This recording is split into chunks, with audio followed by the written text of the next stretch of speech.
him now. Just kidding. You No. Oh, Okay. I have a recipe to send you that I think you might like. Beautiful.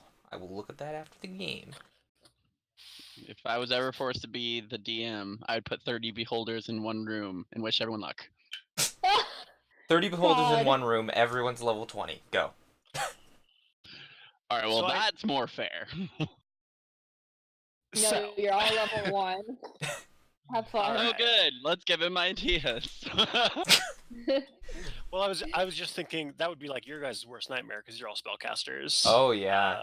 And anti-magic Yeah. field. But if you were like fighters and barbarians, that might be a That little wouldn't better. be too bad. Yeah. But anyway. Yeah. Before we get on Anyway. tangent after tangent. Yes. So, Dungeons and Dragons. I'm hearing a little bit of an echo. Is anyone else hearing an echo? Yo, same. A little bit. I have headphones in, so it's on my end. If it's a very, very small echo, it's my headphones are particularly and my microphone is particularly sensitive. Let me try. Oh, Might be it. that's why my sound is higher than it normally is. That Okay. should help. Okay. I'm just gonna make a noise, and we're gonna see if we hear an echo. Did it work? Oh! No, we're good. Yeah, that fixed it. Hey, I love Let's- Velociraptors. Sure. Okay, so last time. time on Dragon Ball Z. So you guys, fresh off of a fight with some hags, returned to the home of Wolfram Moonwind. Hung out there, got your full rest. You secured passage. Had a bath. Had a bath. Yeah. Bathed if you wanted it. Secured passage on a merchant ship. Made it to Dover. Did some shopping. Procured a cart. Procured a cart. Yet to procure any animals, but that's I fairly conjured easy. animals for the first hour, and then I can be an animal for the rest. Okay. So yeah, so y'all are you're on your way to Rodavine, this city on the back of a giant.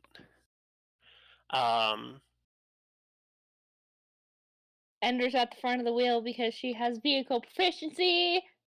Yeah, you know what? give me a roll with your proficiency bonus, just to see like how smooth this travel goes. Okay, oh god, of course my preview crashed, so I have to reopen my character sheet. Keep in mind, if you fail, I will buck you. Come now, don't make your brother correct.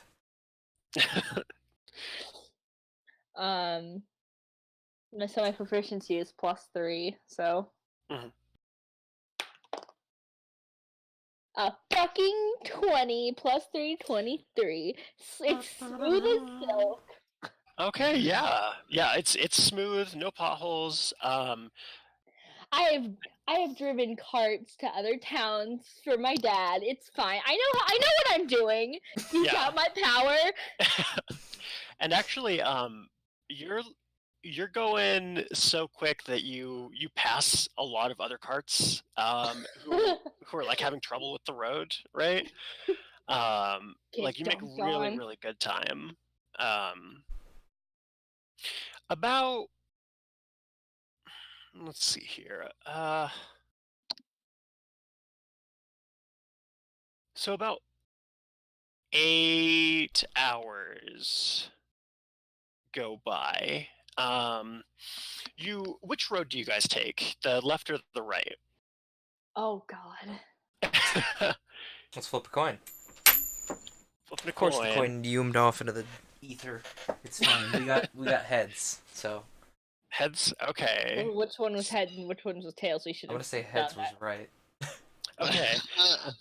So you guys are on the right road. So Rodavine and and Duver, because of the nature of their relationship, they have very strong ties to each other, and their guards kind of jointly patrol the roads.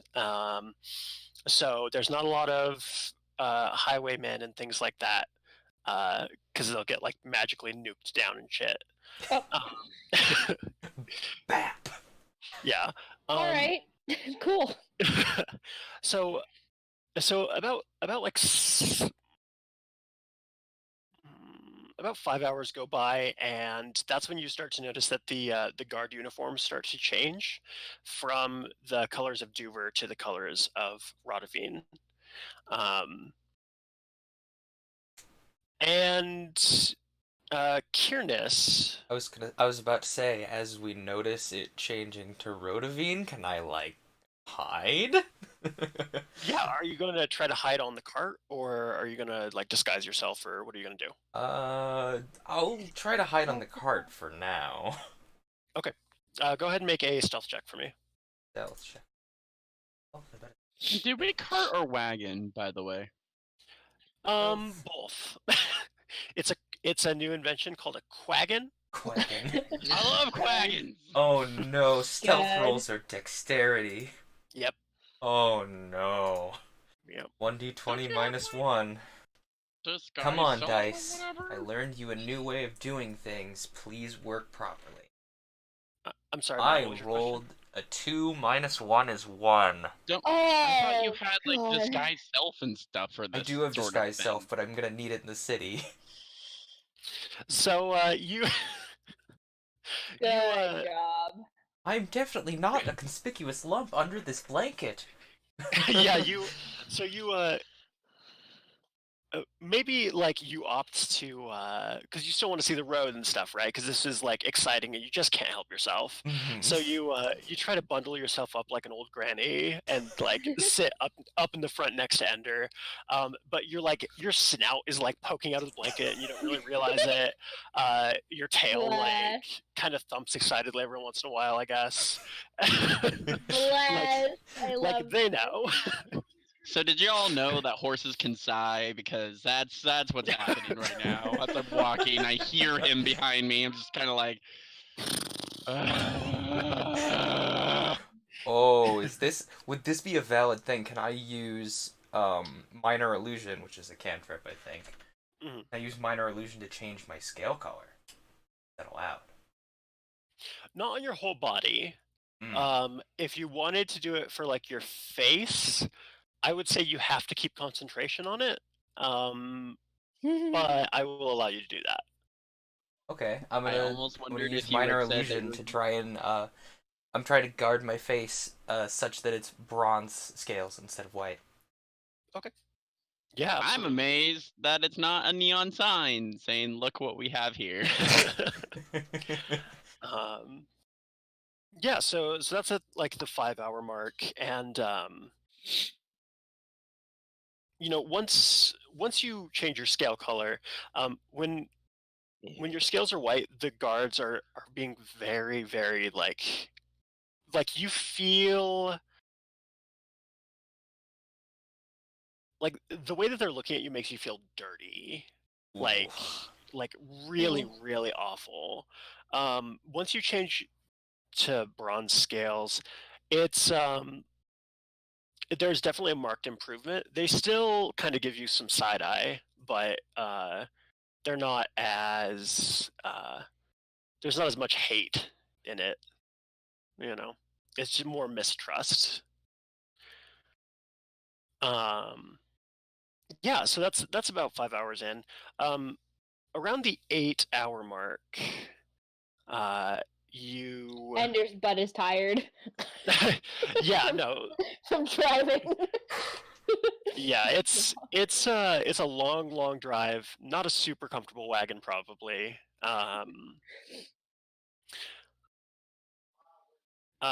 Oriana is trying to keep you all entertained with stories from the guild, and you come over sort of like a hill, right? And for the first time, really far in the distance, you see an immense figure. It's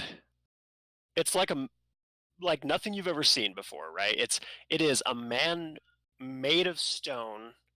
His head arches forward, almost as if it's like coming out of his chest. And it's facing away from you, obviously, so you can't really see very much of it. Um, he has towers and spires spouting from his shoulders, and you see like cathedrals, and it is breathtaking, right? And yeah, and so I mean, you get that's your first glimpse of Rodovine. Also, he is mid-step, but the step he looks like he's frozen in time because he's moving so slowly.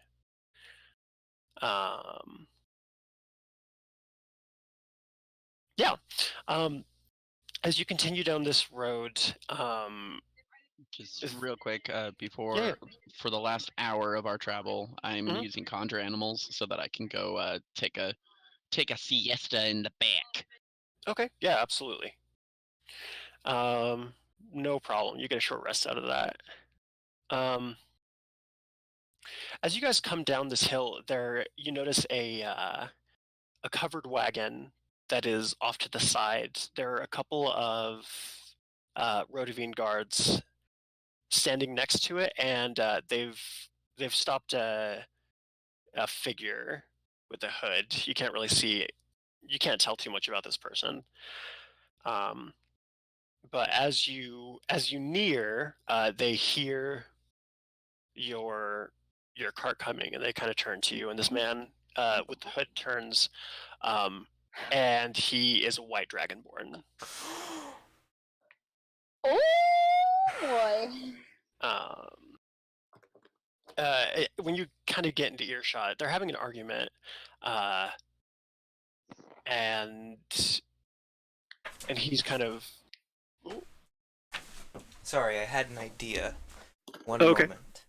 Oh my god, you nerd! I know exactly what he's doing. You know what I'm gonna do.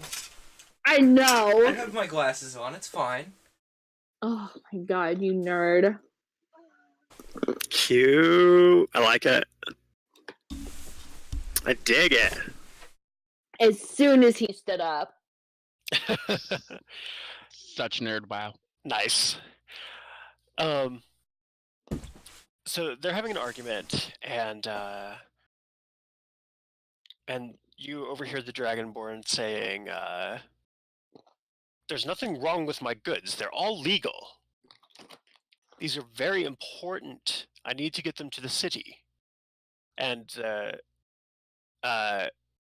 one of the guards moves around to the back, and he says, "What do you got in here anyway?" And tries to move the tarp, and the Dragonborn like snaps his hand down to keep the tarp in place. And he says, "It's just food." I think acting before he thinks, Kyr'nes leaps out of the wagon and says, I'm sure these goods are entirely above board, officers. I assure you. So the other guard, as soon as you hop out of the wagon and start talking, he puts his hand on the hilt of his sword, and he says, "Step back. This doesn't concern you."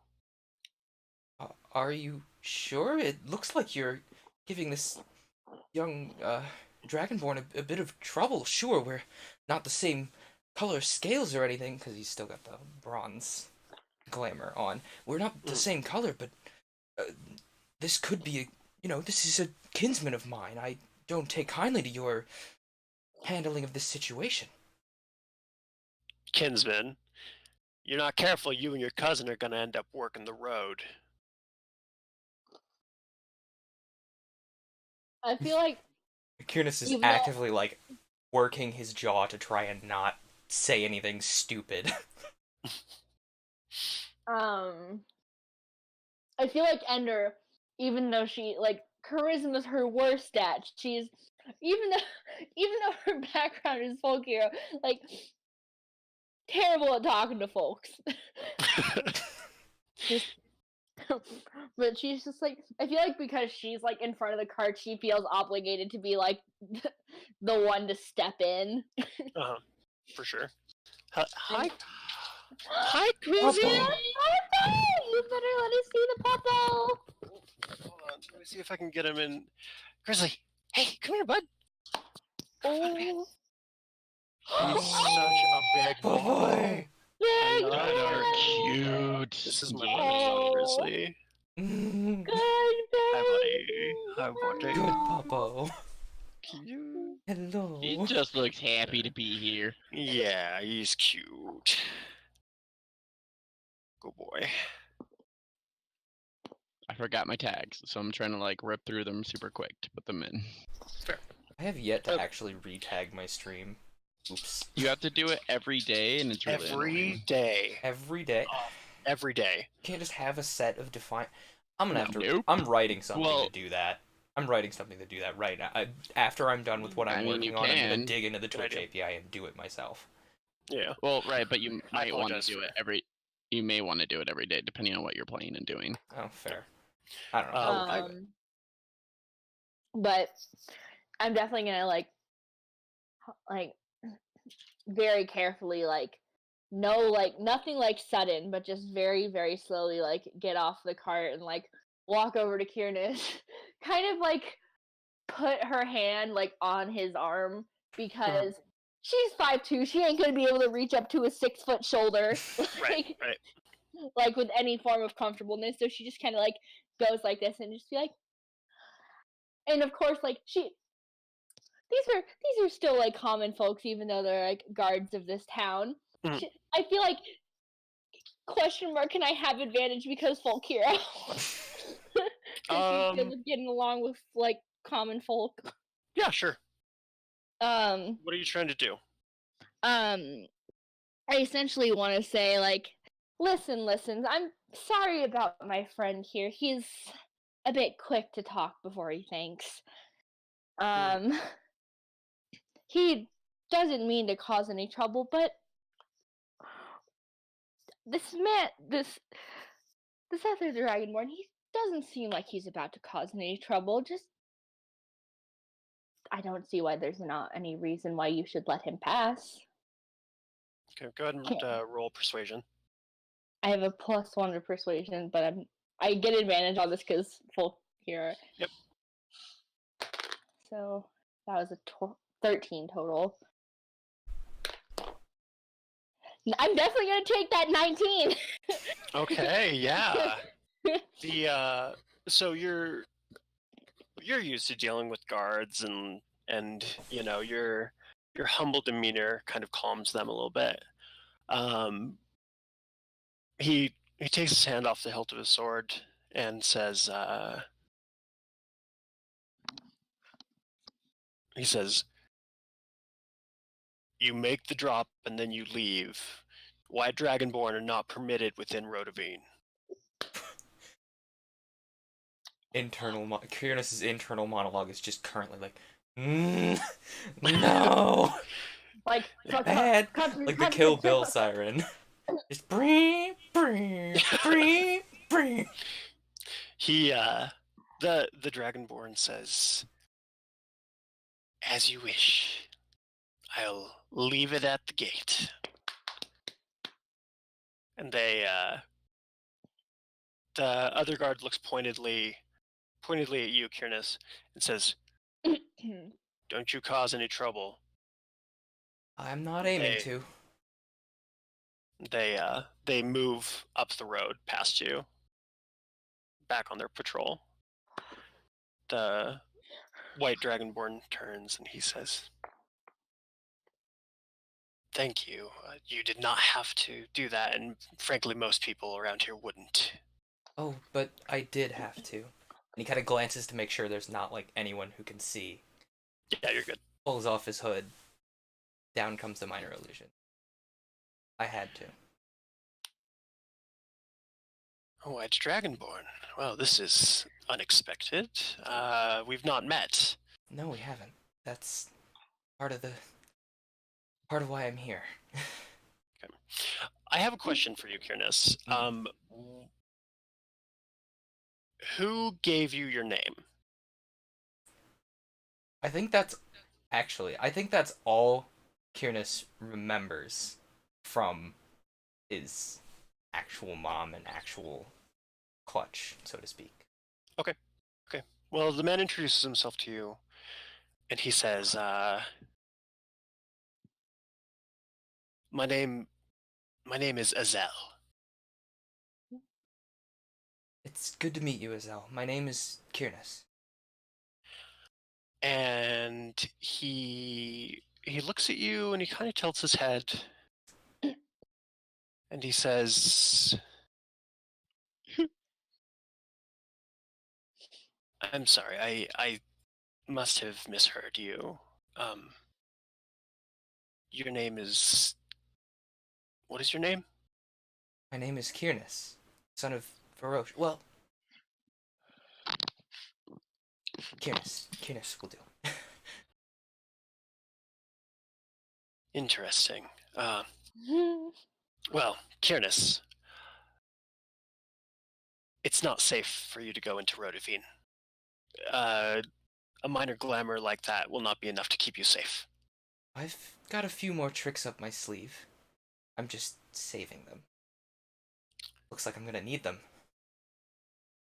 Yes, well, I'm sure you'll soon see. Tell you what. I know I said I would leave these at the gate, but there's someone who really needs them, and I aim to make sure that they receive their package. So I will guide you into the city. That's good of you. Thank you. Can we take a second to realize that this thing's name is Azelle, and it's a cold dragon?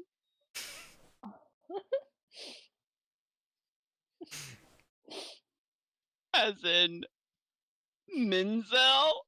Adina Menzel? That's an extended pull. That is a... That is... Yeah. I didn't even get it. That took me a hot minute. As soon as you said Adina, I got it, but like... My brain is always unfrozen. Don't even fight me. Y'all, Matt, remind me after the stream I have a thing to send you about Frozen. I should have made his name Adeltazim. That would be so awesome. So he says, wait here, and he walks to the front of his cart and starts rummaging through one of his packs. And after a minute, he returns to you with a flask, and he says, we use these when we need to move through areas which are not as welcoming. Please. And he hands it to you, Kyr'nes. Inside of the flask is a like an orangish liquid, and it smells kind of like potpourri. Like, it's not great. Like for something you're drinking, you know. Can I make an Arcana check to try and sort out what this is? At disadvantage, because there's no actual like you're not an alchemist and there's no markings or anything. Could I help him? You could help him. In that case, I would actually give you advantage if Endr is helping you. All right. I kind of glance at Endr like, you. And what's the result? I rolled a 9 Well, plus if Arcana is 11. I think. Plus 3, I think. Maybe it's plus Well, it's 9. advantage, so you do another roll, don't you? Yeah, Yep. I rolled 2d20. Let me double check my advantage, my bonus for Arcana. My bonus on Arcana is 4, so 9 plus 4 is 13. With advantage, you rolled 13? Yeah. Okay. I rolled a 9 and an 8. Yeah, so it's definitely a potion. It is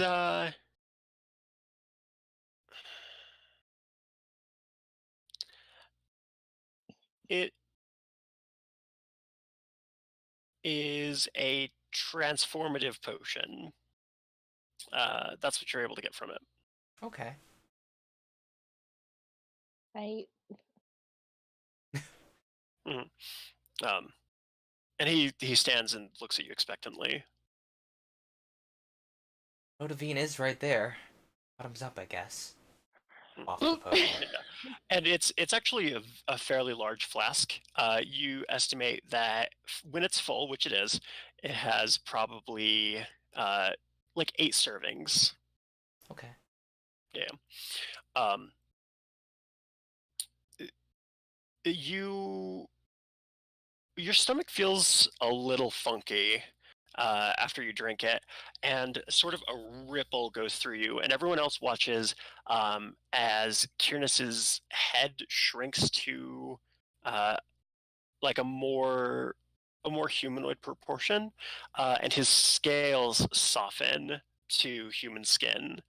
Um, and this is actually not an illusion. You have imbibed a potion of Alter self? not alter self, polymorph. a potion of we'll call it human kin. There we go. Basically, this potion turns any non-human race into a human for an hour, and you can drink it 8 times total. Okay.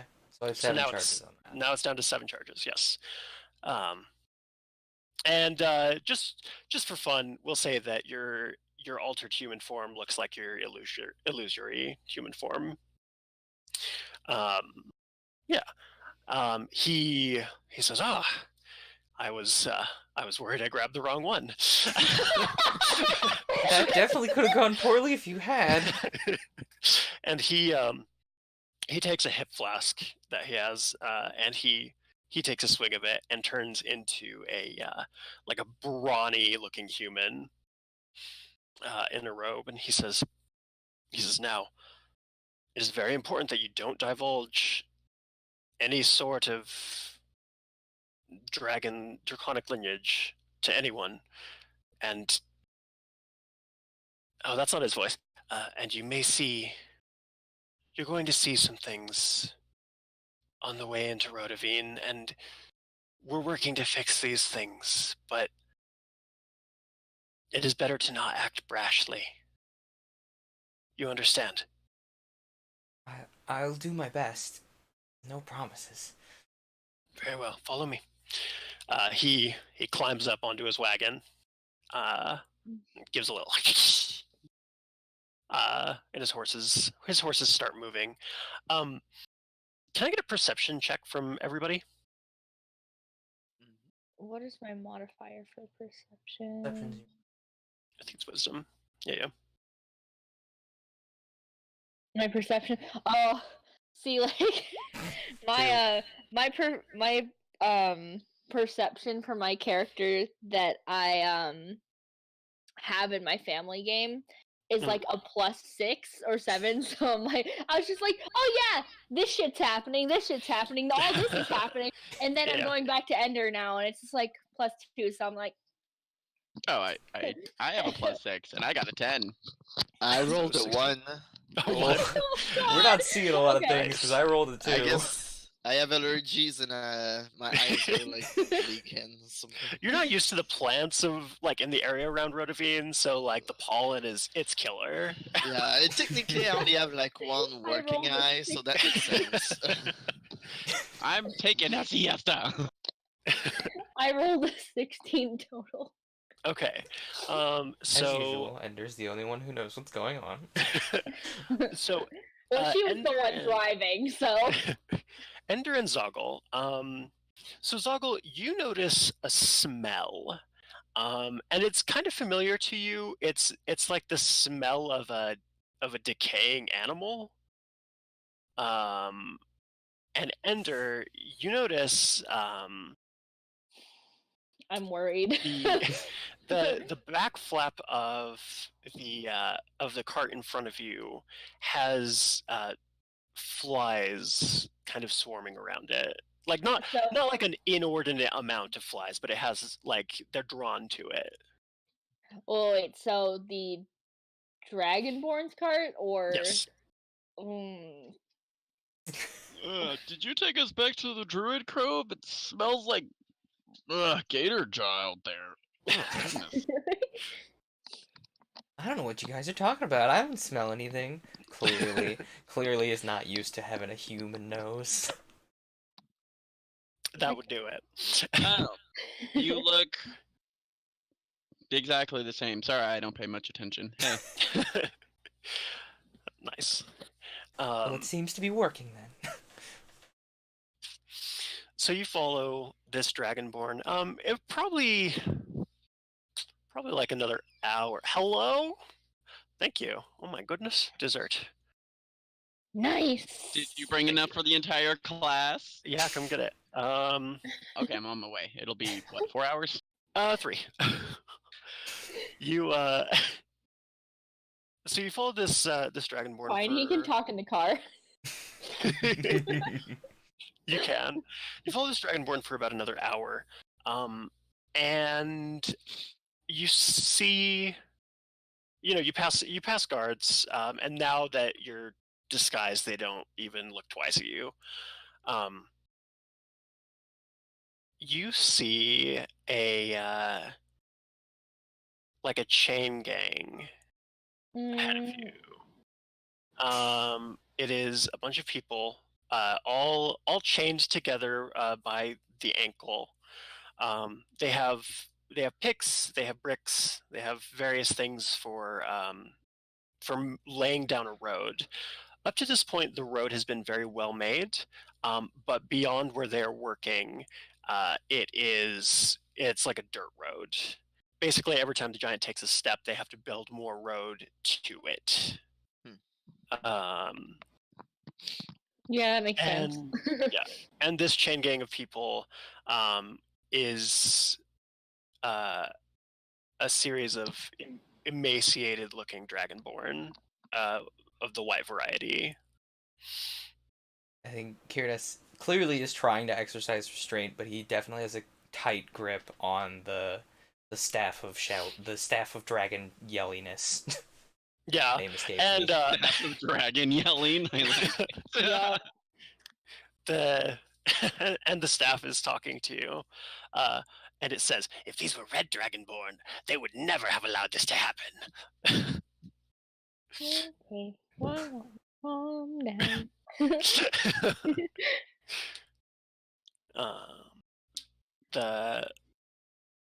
And of course, these Dragonborn are being, they're being watched by several guards. The lead cart in front of you just keeps going as if it doesn't see anything. Kyr'nes, perhaps you should be within the wagon part so that you don't have to look. I can be out here with Endr. That probably would be the best idea. I'm not exactly handling this well. No, and you are prone to doing stupid things. So, if you wouldn't mind. There, I get impulsive. Back into the wagon. Nice. Yeah, you continue on. Eventually, you fall into the shadow of Radovín, in the midday sun.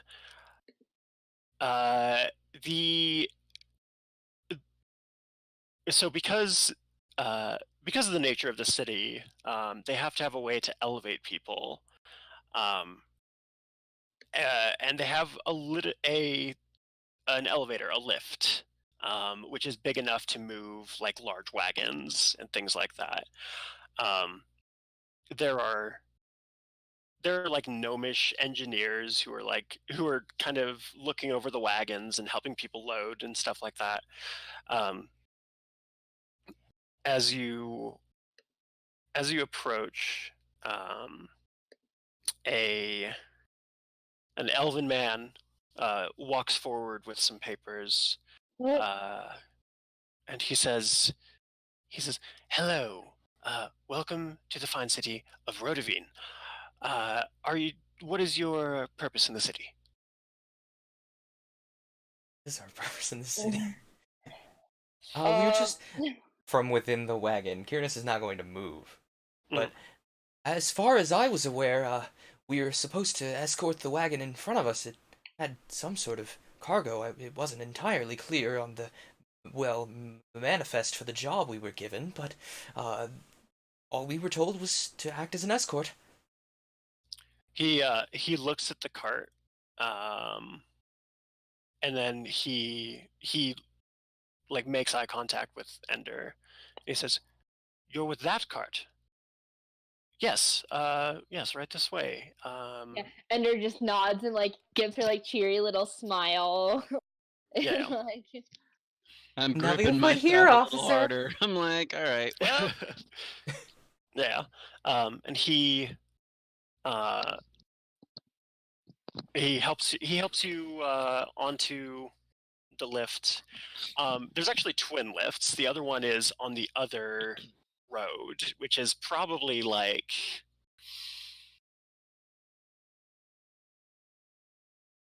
maybe like half a mile or more away from you to your left. Once everyone has loaded on, the elven man steps onto the platform and he says, "Now this is a bit of a long ride, and it may be tempting to look over the edge, but we've lost more traders that way. So please avoid the edges of the lift. And in case of strong winds, just hold on to your carts and you'll be fine." in case of strong.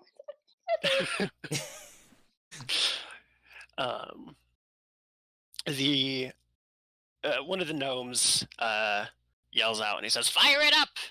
And they fire up a little electrical motor that starts to climb this rope up above them, and they're collecting the rope in the middle in like a large coil. The ride up to Rodavine takes like a half hour. Like it is a long wait. As you go up, the skin of Rodavine is it's full of crevices and cracks and things. There's like caves, things like that like every once in a while, if you pay attention to them, you might see like the head of some great bird pop out or something like that. Like it is a self-contained sort of ecosystem. You eventually reach like the upper back of Rodavine, and there is a road that leads up into the city ahead of you, as the lift pulls even with it. The elf says, "Now everyone, make sure that you have everything. Make sure you didn't lose anyone. We do have to report bodies, so be careful." And they help you unload. The Dragonborn, disguised ahead of you, he gets off his cart and he comes back to you, and he says, "We're going to a safe place. Once you're there, you won't need to use the potion." And then he goes back to his cart and leads you into the city. Rodavine is not a magical city like Duver is. A lot of the buildings have extra like struts and a lot of extra structure to them, because of like the movement of the giant's body, so to keep them from leaning to one side or the other. And the tallest buildings are while they're very elegant, and they stand out above the others, they're probably no more than 5 or 6 stories, because any higher than that and like the left and right movement of the giant would topple them. Oh. They haven't worked out how a tuned mass dampener works quite yet. They'll get there. Exactly.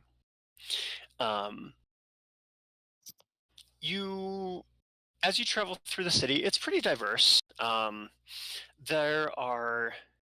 notice a pretty disproportionate amount of tieflings, and a lot of them are wearing like either like scholarly robes or like political kind of like finery kind of situation. There are a lot of workers, just constantly building, but none of the building that they're doing is new, right? Like there's very limited space up here, so pretty much all of that work is to secure structures that already exist. You drive for half an hour before you reach kind of the right shoulder of Rodovine, and there's pretty much the very end of the road, right? Like any further and it starts to slope off and it wouldn't be safe to build anything there. You pull up in front of this bar. The bar is called The Last Chance. And the Dragonborn in front of you steps down. A hooded figure comes out of the Last Chance bar, and they have a brief communication before he takes the Dragonborn's place in his seat and drives around the back of the bar. Dragonborn comes back to you and he says, "If you wish to park your cart here, it will be safe. There's someone I'd like you to meet inside." Okay, I'll follow his lead. Okay. Well, technically, Endr would, because she's the one parking. Fair. This seems like a dreadful idea. It could go better than you expect. I expect nothing out of anything. I shock gotta me, be with Zogle on this one. I just love it. Oh, I feel like Endr like is definitely like in agreement, but she's just like quiet at this point. For sure. And Oriana looks like she's nursing a headache, and she says, Altitude stuff, I get it. well, she says they hit this giant so hard with those spells that it's practically irradiated with magic, which is a concept she doesn't have any idea about. But it's practically glowing with magic. This is going to be incredibly painful. Apologies, I didn't know you had that sort of sensitivity. Well, normally I don't, but I've never been in an area where just every brick is just shining like the sun. Yeah, she kind of reaches out for someone to like steady herself. I go and sit next to Oriana. Okay. I'd offer you painkillers, but I'm pretty sure a kick to the head is unfortunately not helpful in this situation. No, it's not, Zogle. Well, don't rule it out yet. So the Dragonborn leads you into the Last Chance, and there's sort of a small outer room that has a dwarf standing guard, and he sees the Dragonborn, and this is a form that he's seen before, and he says, "Oh, you're back. Good. You've got the shipment?" He says, "Yes, everything's fine." And he says, "Oh, good. Last thing we need is for them to not get it. Your friends are coming in too? He says, If yes. we can manage that sort of thing. Oh, please. Just don't cause any trouble. We don't need any. We don't need word getting out about what's in here. Don't worry. He I pushes. am incredibly worried.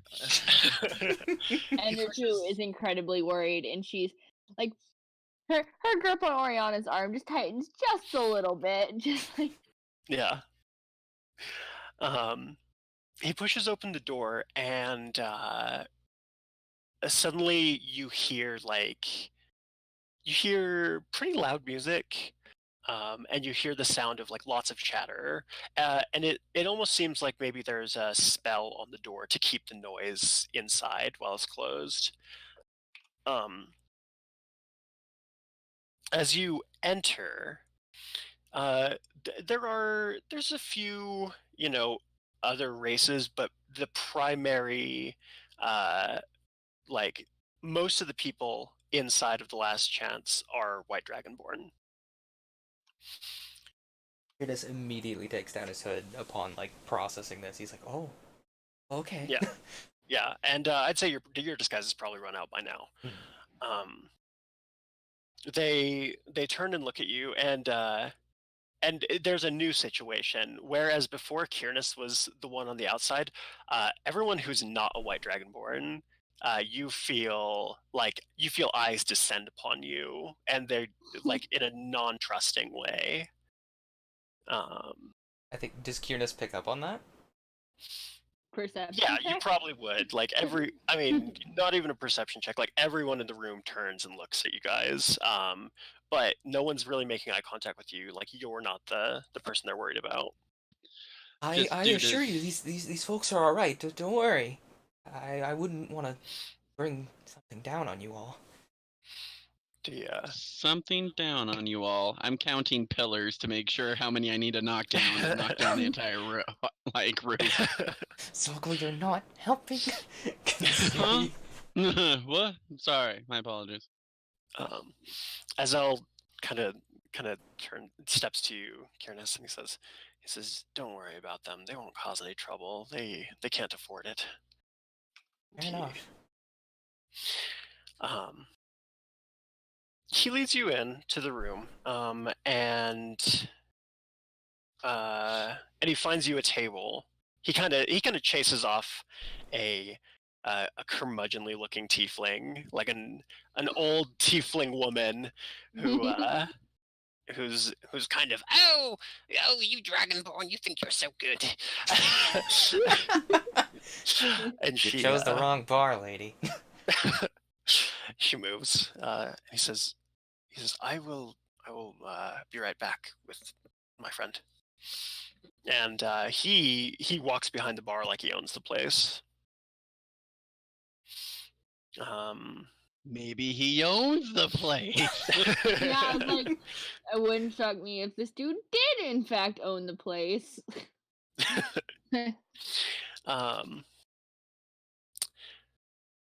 So as you look around, there are actually I need a perception check. Just kind of from everyone, just a general perception check. Okay. That's a 9. My dice. A 9. Oh, it's a 7. 7. Okay. I've got a 16. Finally paying off to have a ridiculous perception. Sorry, 13? Okay.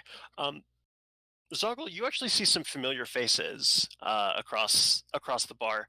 On the other side of the room, there is a group of Dragonborn that are all drinking. They're in a pretty decent mood, and they're listening to stories, which are being told by a dwarf and his gnome friend, or their gnome friend, excuse me. Oh it's these guys. Yeah. Wait, weren't they the one that like made my insect or whatever? Mm-hmm. No, Yeah. that was a group of 4 like gnomes. Oh Yeah. yeah. Well, Oh, then. no. I bought herbs from them, and Azure got a dagger, if I remember I think correctly. many daggers. A whole Bag of of many daggers. daggers. Yeah. Yeah, the so bag of many daggers can. Yeah, Zogle, you recognize them as the merchants who set up shop next to the Dragon's Den with the collapsible tent. Calling back to the beginning. Yes. Oh, look, the familiar scent of annoying. And Are you sure you're not just smelling me? it could be a mixture of all of you, to That's be a honest. self-roast. Damn. Nice. Damn, Kyr'nes. Although self-deprecation points to you, friend. Over dramatic bow. And the other thing you notice, Zogle, is that they do have one Dragonborn with them he's sat on their side of the table, and he's not a white Dragonborn. He's like a copper.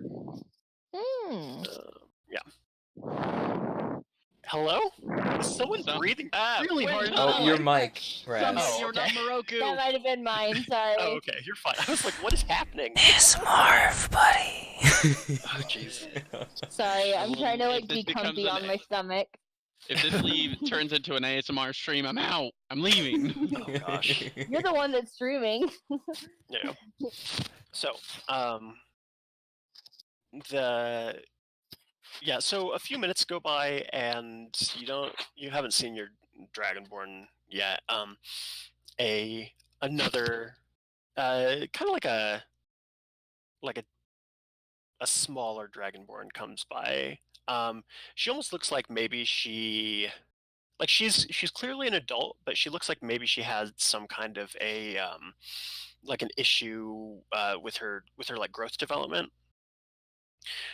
So she's very small, and she's got kind of a twisted left hand, but she's making do. You know, she holds her papers a special way and stuff.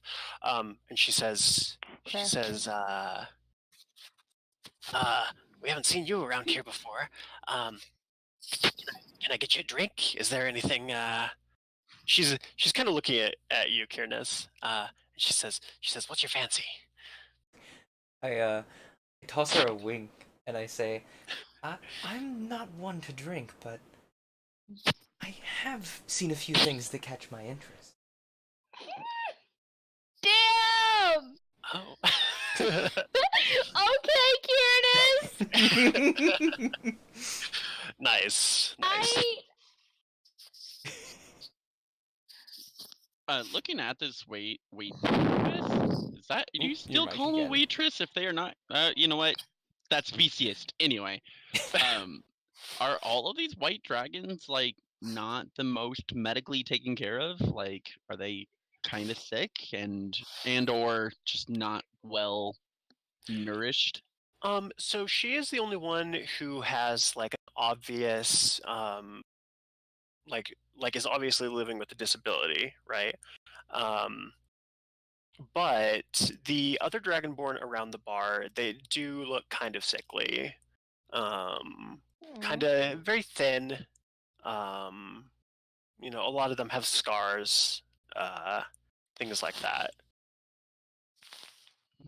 Kyr'nes, this does not look like a place to call home. I mean, you're not wrong, but we can try and help. I mean, I could grow a field of food for them, but the problem is they won't get to, use it for the entire year. It's fair. I don't know, I What think help do you think we're going to do politically here? I'm not sure. I was hoping something would come to me when I got here, and a little short on plans. The waitress who still stood next to the table, in full listening of this conversation, says, Oh, says, "Well, I don't know about a field of food, but we take donations." Kyr'nes, winking again, flips her a gold coin. Oh, certainly. I'll offer you a tip. I don't tip. There we go.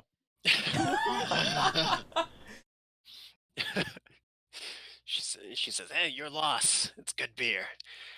She walks away. The group of storytellers kind of grows louder, and you probably everyone would notice them at this point, right? Like they're the loudest people in the whole bar. The bronze or the copper dragonborn just seems to be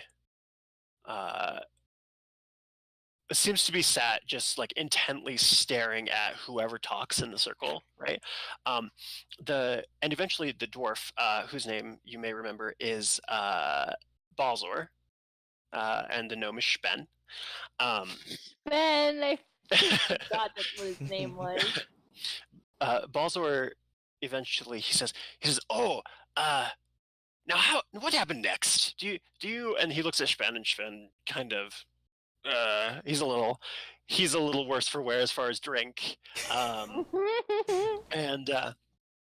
Balzor taps on the copper dragonborn, and he turns, and Balzor starts to make symbols with his hands.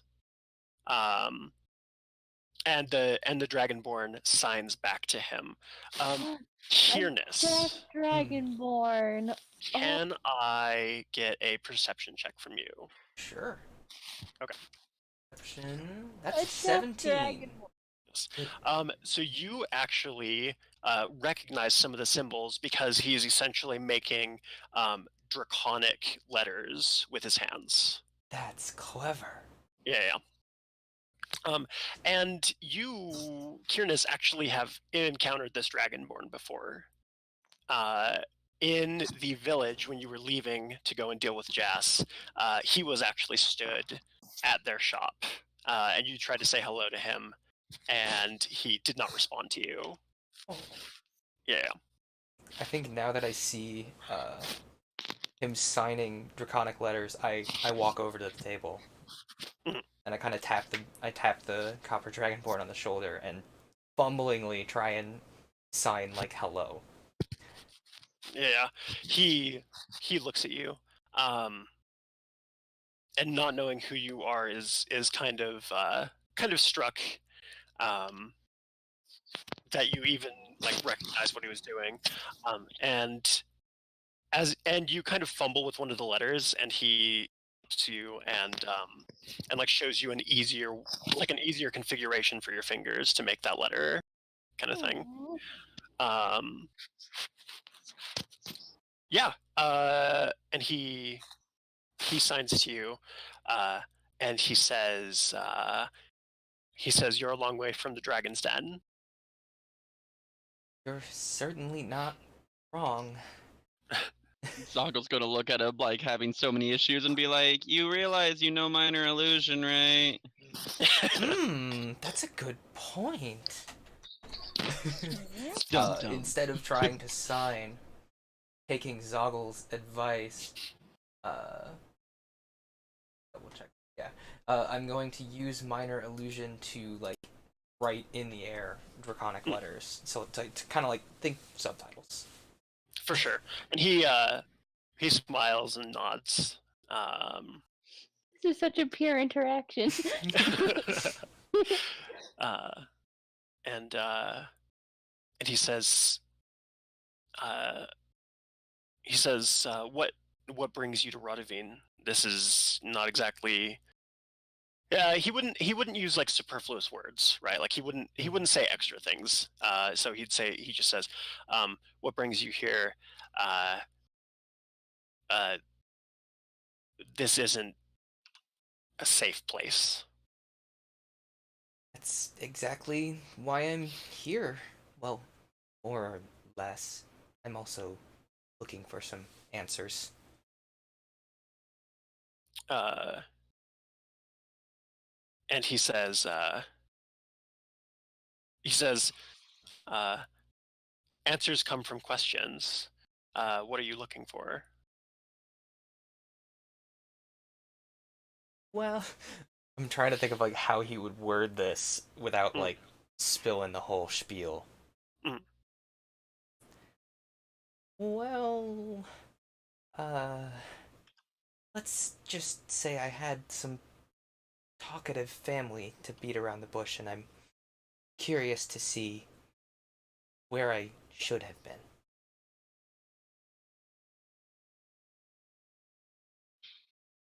I forgot we're in a bar. Talk to me when you sober up.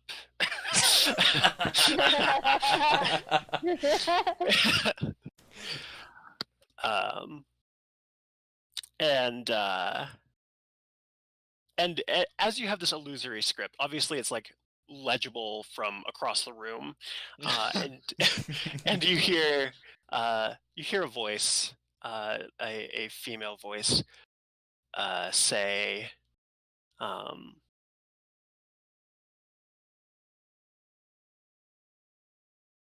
"Well, Kyr'nes, I can only imagine what questions you might have after so long.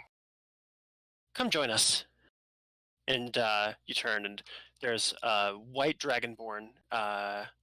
Obviously, there's a woman at this point. Like, just assume it's a white dragonborn, and she's carrying a book, and she's being followed by Azelle. And she plops herself down at your guys' table. And also, if anyone, like, I just also remembered that Oriana understands and speaks Draconic, so she can understand anything that's happening in Draconic. Yep. Even though the rest of us are just sitting there in ignorant bliss, like, Yeah. taking in everything. Actually, that's a good point. Since we have no idea what's going on, I'm like playing with like a globule of water in the air, just like. And if somebody's coming over, it's like going to turn into a spiky like ball of ice just floating there. All I can think of is the bits from Tron. Like, yes, Yes. no. Yes, exactly. Do you join them, or? Yeah, I definitely joined them. Okay. Oh. She Oh, she was joining us. I'm so confused. Kyr'nes is not at your table right now. Yeah, I was talking to Oh. Endr's looking at her essentially like Bible book. Yeah. So anyone who is currently distracted may have their attention drawn by like a large book being not slammed, but like heavily set down on the table. Gravity does most of the work on that. Exactly. And she starts to speak in common now, whereas her address to you was in Draconic, and she says, "I can hardly believe that it's you, young Kyr'nes. It's been so long. Where have you been?" Well, to make a very long story short, It's been great. you're not wrong. I don't know if you know Faroche, but she and her clan took me in. And then I ran into these folks, and, well, a lot happened, but we wound up here. And floors, and walls, and other people. Fair. Faroche took you. Yes? I assure you her intentions were nothing but good. I'm sure. And seemingly, it seems to be a better place for him, being a white dragonborn and all. Yes, well, perhaps a healthier place. But a man should be with his people. That's why I'm here. People people are only as you would like them to be. You don't have to have a tribe of people that you were born with. Well, as you will soon discover, we have some things that perhaps we could have used your help with. But here we are. My name is Dazim. Yep, her name's Dazim. Scene. Dazim. Azelle and Dazim. Azelle Dazim. We're just this is Disney characters via D&D. She opens up her book and starts writing in it, and then she flips to a page that looks like a family tree kind of situation, and she says, "I guess I'll need to edit your entry, seeing as we'd assumed you were dead." Yeah, noticeably less dead than you'd expect. Indeed. Well, what brings you here? Honestly, you all. I was handed a quest to check in on you all. And, judging by the state of things, looks like you guys kind of needed it. Yes, well, we, things have been bad for a long time. Ever since our matron,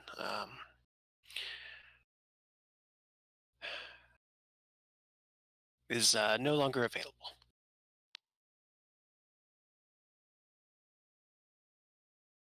It's not good news. No, it's not.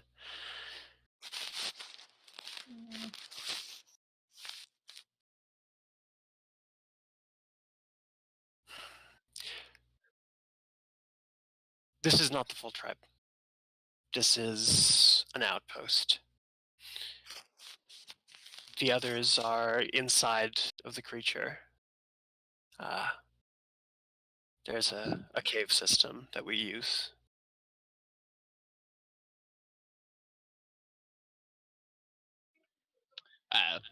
Maybe I'm a little lost here. You guys are living within a creature that is the city. Yes. That must I be feel one like I- remarkable cave system. Well, Y'all might have to forgive me because I'm one of them tree folk, but that ain't normal. Nothing about this situation is normal, Zogle. it's the only safe place. If we were to attempt to leave Rodovine, we would be apprehended. Why is that? Because our matriarch was a tyrant to this city. Her nest fueled a nearly endless battle. Ooh. Was she tyrantly mean? Tyrantly mean? Tyrant? It was- No. I thought my reach was bad. That one. Y'all are reaching real hard tonight. She says, and now that we don't have her protection, we are victims. We've been left to pick up the pieces, as it were.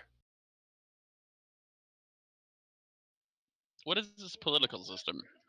As in, how is it built? Is there a king here or council? There's a council of spellcasters. Their main priority is making sure that the beast does not break its hold on the spells, which allow us to live here. But they do see larger disagreements among the people, and they set laws. Have they set laws against all of you, or is this a social standing? Is it the people who have done this? Well, it's a bit of everything. The people who live on Rodovine now were not welcome under our mother's reign. Most of them come from surrounding farmland or from Duver, tradespeople, things like that, who suffered under the wrath of a white dragon. They're none too happy to live amongst her children, and as they see it, we owe them a debt. And the council is happy to have the free labor. Would it be helpful to have a nobleman on your side?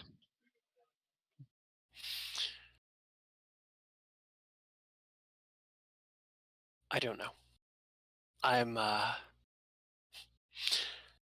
just a barkeep. Barkeeps are the people who are known to have their pulse, or their finger on the pulse of any city. Well, I have my finger on the pulse of the Dragonborn within the city. Others are not welcome in this bar, so I don't get much external gossip. Who is the highest in, your, I would say, order, but it's more of your people?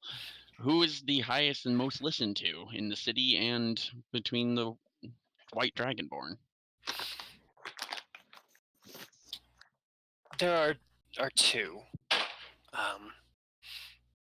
There is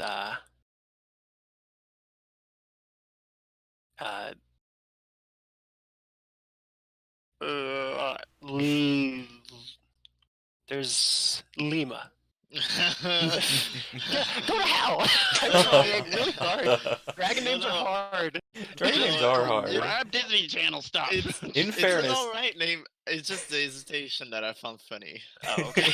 in fairness, Kyr'nes' name is literally two syllables that I just glom together. So Yeah. There's Lady Lima, and Second name you're gonna pull out of the hat. Jaren. They're Lena and They're- Jared. Lima and Jaren. They are outlaws. You may see their posters plastered around the city. They live amongst the tribe. They don't come up. It's too dangerous for them. But they are the de facto leaders of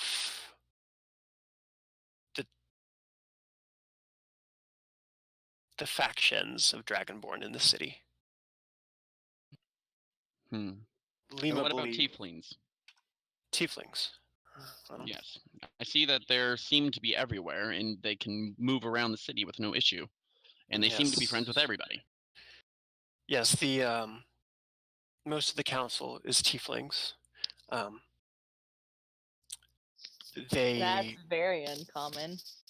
Yes, well, they were placed in charge of the city, of the maintenance of the city, and sort of grew in power over time as people realized that it might be important to keep them happy.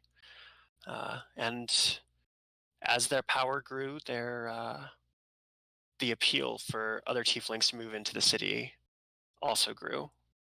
Many tieflings from Duver, many of the poor folk found themselves to have many opportunities in the city. So this is where they came. So it seems if we want to move around the city as well and people to talk to try to change things for you, it would be humans and tieflings? Yes, those would be likely the most helpful.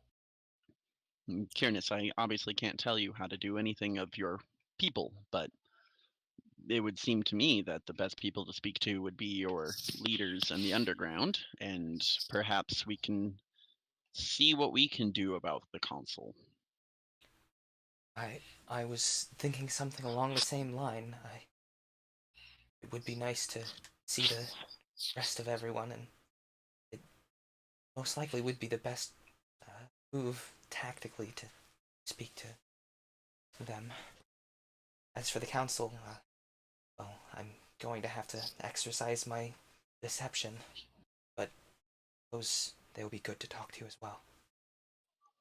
I'm not sure if we should do that. I think the best way to show togetherness is to be together. Yourself. Maybe moving around the city, yes, but I mean, I think putting yourself in that kind of danger may be the only way to get what you're looking for. And Dizim chimes in, and she says, it's highly unlikely you'll be able to speak to the council directly. They have several servants who handle those affairs, as much of their day is spent casting various spells to maintain the stability of Rodovine. Oh, not to worry. We definitely have our own charm, and I try to give a little slap on our bard's shoulder.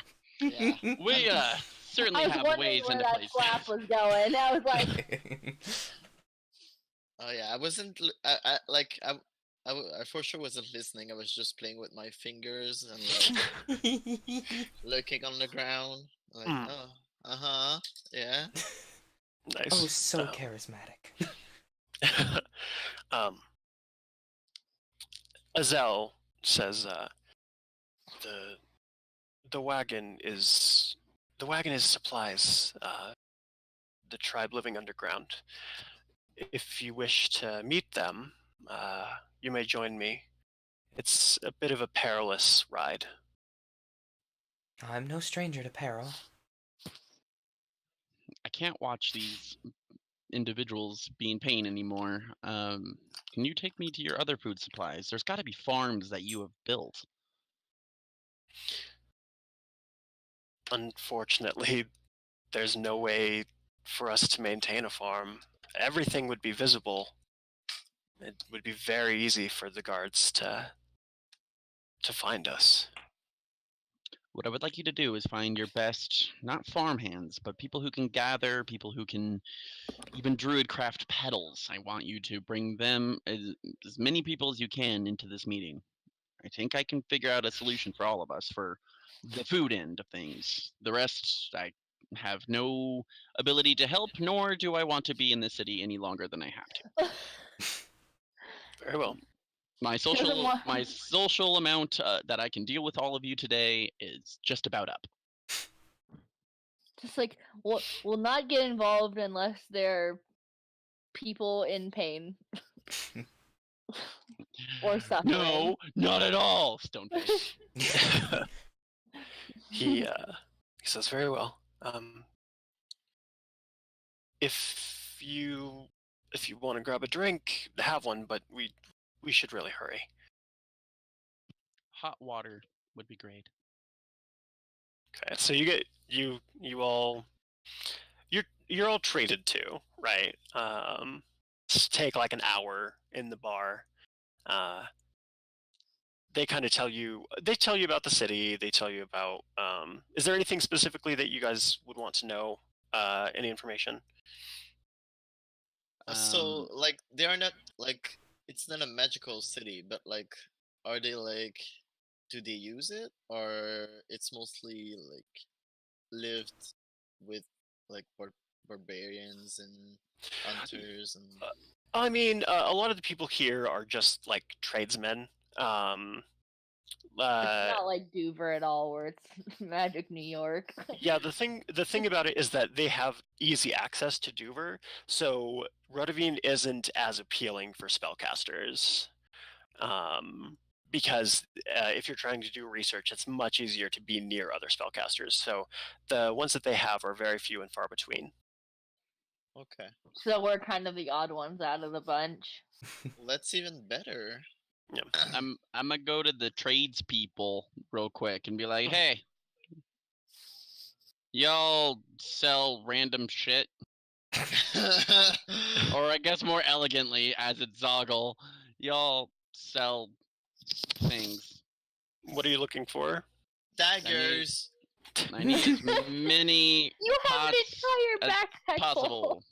Planters, ceiling pots, whatever. I need as many as you can give me. Yeah, okay. So, a couple hours in the city. Well, an hour in the city, you're able to find. I'll just say like a couple crates of plant pots, basically. For just a few gold, like 5 gold, for like a crate. Great. It's Not bad. I'm gonna pile as many as I can into the wagons. Okay. Whatever. Yeah. So I feel like considering ours just held people and nothing else, but like what we were holding, I feel like we probably have good. yeah. And actually, Azelle tells you that you won't be able to bring your cart down with you, as it'll be too much for some of the legs of the journey. Who has the sack? The bag The of handy haversack? holding? I The Yeah. handy haversack. I have that. And be like, you take these and put them in there. It is a bottomless bag after all.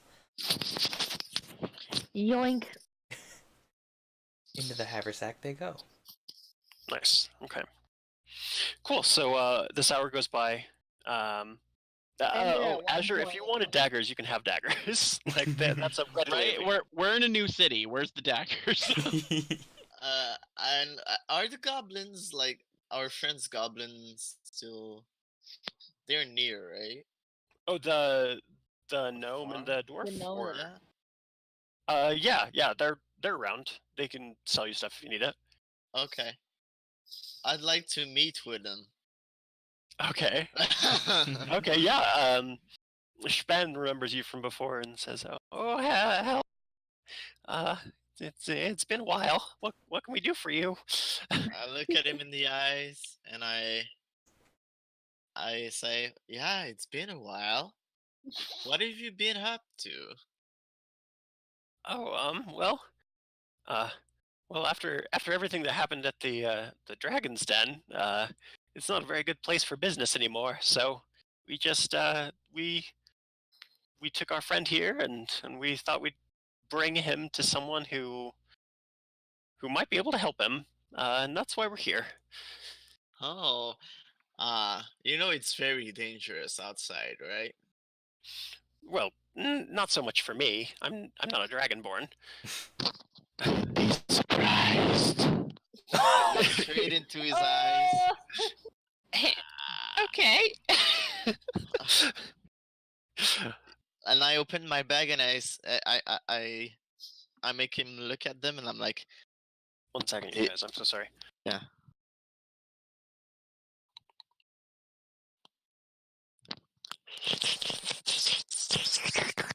Oh, don't make that sound. No, Hi, no. I'm back.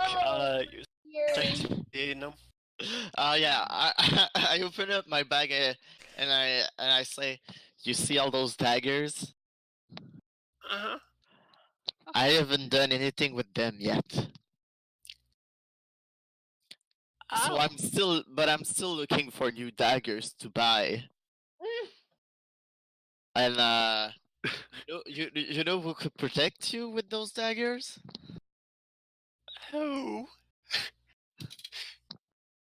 Me. So, like, I bought you with like a couple of daggers before. We're good friends, right? Mm-hmm.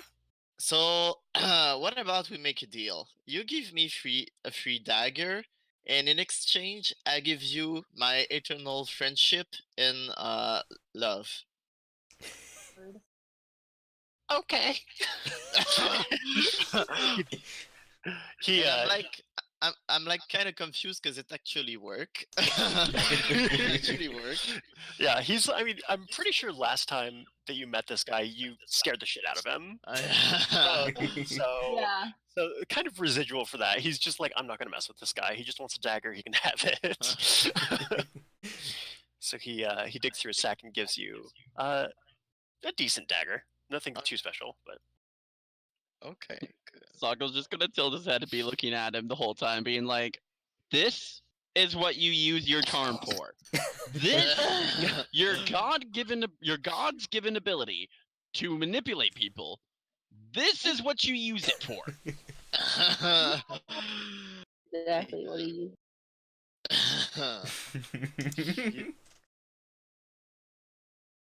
beautiful. Never know when you need one. No, nobody needs this many daggers. Whole bag worth. Whole bag worth. Yeah, they're You're actually gonna be- starting to like poke out the top now. You're I gonna only become your own type of dragon, except all you hoard are daggers. That's it. He's got the dagger madness. I only have 10 of them. Okay. That's know, a when lot. When my mom gives me her magical recipe for greater restoration, I'm gonna make sure that this isn't some sort of like curse that you have. I have 10 daggers, 1 short sword, a shield, a mace. I'm well equipped. That's all I gotta say. Yep. You realize you only have 2 hands, right? You can strap them to your feet too, Dancing and on your bars, arms though? and your back. Haven't you seen a porcupine before? You know, if you wanted to be a porcupine, I could just turn you into a porcupine.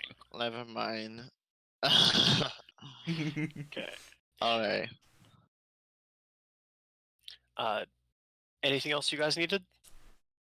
Endr doesn't especially need anything, but she definitely she listens to everyone like when all the talking's happening, but she needs to rest her eyes. She was just driving for 9 hours. For sure, yeah. Yeah, it She's is. tired. She follows suit with Zogle, what Zogle did in the cart, and takes a siesta. I'm just gonna look at Ender and be like, "You were driving. I was doing the pulling."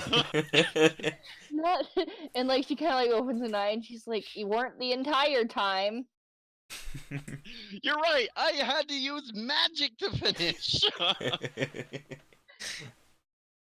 In fact, I've only got 1 more like major cast of my strongest spells because of it. Nice. Yeah, so you get like a short rest situation going. So at the end of this hour, Azel gathers you up and he says, this this ride may not be pleasant if you're sensitive to smell. That is Just heads up. Side eye great. at Zogle. I'm gonna take a mortar and pestle out of Ender's bag and just like Druid craft some really strong peppermint and just like crush it and put it under my nose.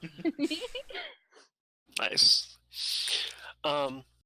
So yeah, you're led around the back of the bar to a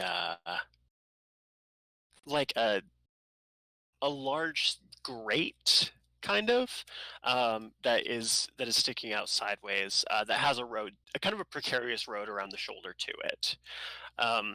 Inside you find the wagon. As you get on, I think everyone starts to become aware of the smell. Mm. And now that he's not as closely guarding it, you can probably observe the inside of it. There is almost an entire wagon full of assorted animals, which are like in various states of decay. It's all meat. All meat. That's all that's in there.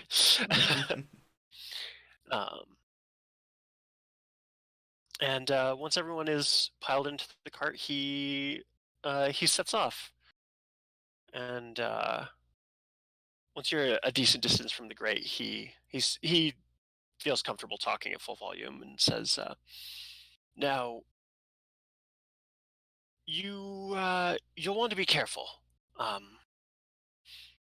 These people are very desperate, and they have differing opinions, some of them, on what we should do within the city,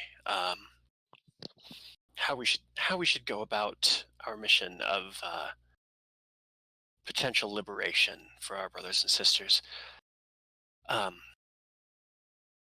So, where did I write their names down? Lima wants to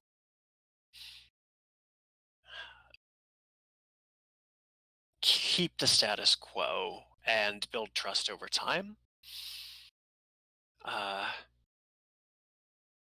Whereas Jaren believes that we should use our advantages as Dragonborn to have a violent uprising. Oh, excuse me.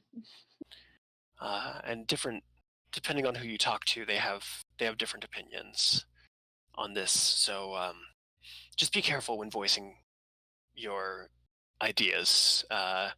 Keep in mind that not everyone will be receptive to certain things.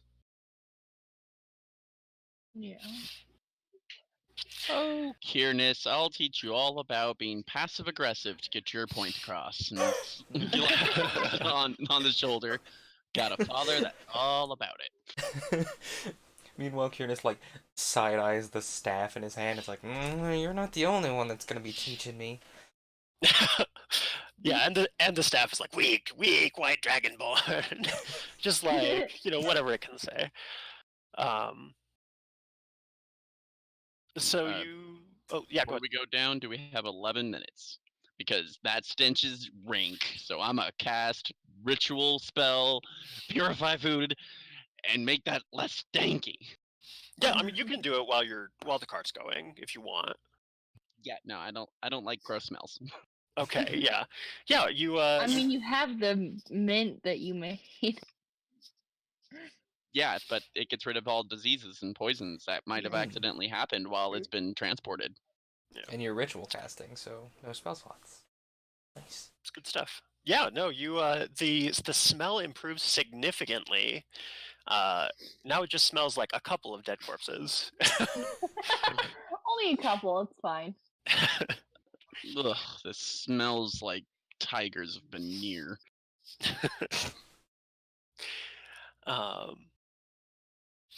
So the cart goes on for about a half an hour through like a fairly narrow tunnel, and eventually it opens up, and you're looking down into a cavern.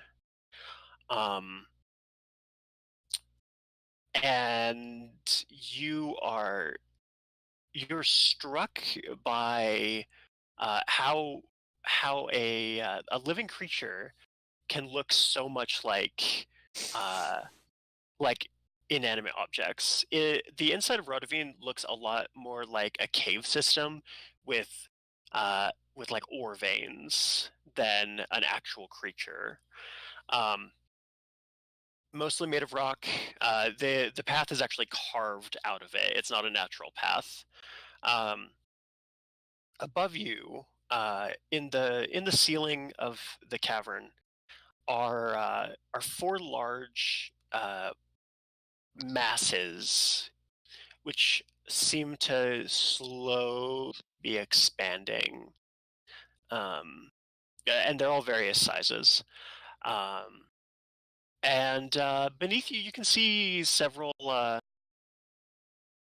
potentially internal organs of the creature.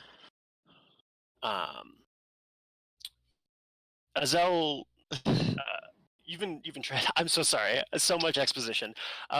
You've been traveling down this path for 5 minutes within the cavern, and Azel looks at the 4 boulders that are in the ceiling, the 4 large structures, and she says, "One of the hearts is about to go off. You might want to cover your ears." And Endr immediately covers her ears. yeah, and he plugs his ears. There is like one of the large bouldery sacks stops moving for a second, and then suddenly like implodes inward, just as fast as like lightning fast. And there's a crack like an avalanche inside the cavern, and it shakes the path. Yeah. With the hearts being so pivotal, how in the world have you guys not been checked on and discovered? Well, I mean, I don't think that they're particularly worried about anything hurting Rodovine. Have you ever seen anything like it?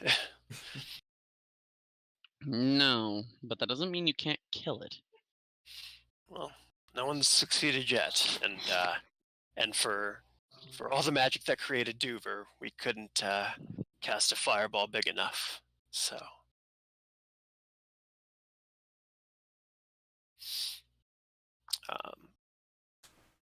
He continues to lead you down.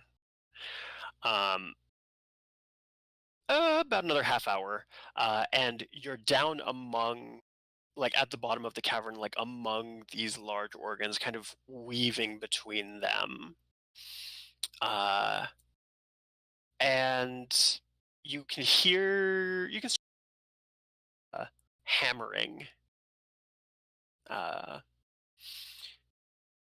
And Azel says, "Oh, this isn't good. This is bad." You pull around a corner and you see a pair of white Dragonborn boarding up the path ahead of you. You're right, that's not good. Yeah, and this path seems to lead through some of the organs. And Azel says, this part of the path is supposed to be open for another week. And one of the Dragonborn turns back and says, "Yeah, buddy, listen." The stomach started producing acid early, so it ain't safe no more. Right. You can try the other stomach. It's supposed to be depleted, but it ain't going to be pretty. What would you even feed something this big? They have some redact that statement. He turns to you and he says, "A lot of good berries."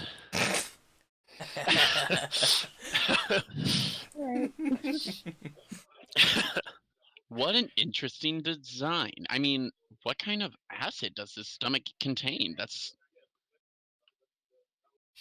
Well, it's not strong enough to chew through the rock. But it definitely... It's nasty stuff. If you get caught in one of those stomachs, you're not coming out. I wonder if one of your magical vials could hold on to it. Haven't considered it. He says, "Look, it looks like we're gonna have to move through one of the other stomachs. It's still got some acid in it, but from the sound of it, it's lower than the levels in this one. So it's dangerous. You can turn back if you want, but I've got to go through." I'm willing to stand with you. All right. Well, speaking of finding out if those vials will work, what do you say, Endr? All right, I suppose. I'm not willing to, but I'll do it. Isn't that a little contradicting? Oh, there you go. That's the stuff. That's what we know you for, Azure. Yeah, you so he turns the wagon and goes kind of diverts through another path, about 5 minutes, and a large tunnel is before you. As you enter it, the entrance that you use is not like an original part of Rodovine's system, right? Like it's like a side entrance. Dragonborns Bless are you. kind of bless you, kind of making do with what they have. Inside is a really putrid smell, and a ramp leading down to what is presumably a road through the stomach, but it is beneath a layer of bile. Just smells awful, terrible consistency, real nasty. It is lower than the cart by like a foot. Oh, girl, do what you gotta do. But yeah, you're gonna be driving through acid. I don't want to deal with the smell anyway. I'm gonna turn into an octopus and grab some vials out of Endr's bag and see if I can just scoop up some acid while we go. Okay. He Azelle stops at the top of the ramp that leads down into the acid, and he pats his horse and he says, "This is not going to be fun for you," and takes a vial out of his bag and feeds it to the horse, basically. Small, like pebble-like protrusions start to gather in places around the horse's body, on its skin, and it's basically a potion of stone skin. Dude, do you have any extra of that, by the way? It's for the horses, you know, the ones that have to walk through acid. Yeah, but we have one horse right there. So I'm gonna look at him. I look You're at him not back wrong. and I'm like, yeah, I'm like, shh, it's for a potion, okay? That's true. We do have a horse that goes through many adventures and many issues, like possibly lava, possibly acid. Who knows the adventuring lifestyle? I don't remember any lava or acid. I'm a bitch slap Kyr'nes real quick. I look at Kyr'nes straight in the eyes and I'm like, this is your first lesson. You never tell the truth, okay? Beautiful. We're all trying to teach social graces to Kyr'nes, including the people that are real bad at social graces.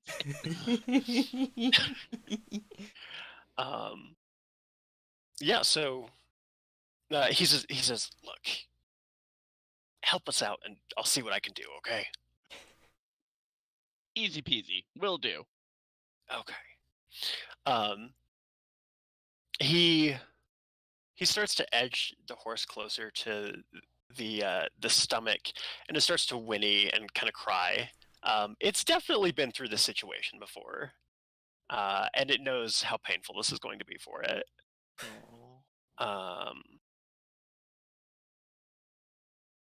So the he steers down into the lake of acid, and as soon as like the horse and then the wood of the cart make contact with the bottom, you hear a hissing sound, and he says, "We have to make this quick, or there's going to be problems." I guess I should roll to see how well he steers and hears. Let's see don't- here. I don't suppose any of us know mending while we're going, right? I knew I should have took mending. I was like, oh man, should I take mending or blink? Nice.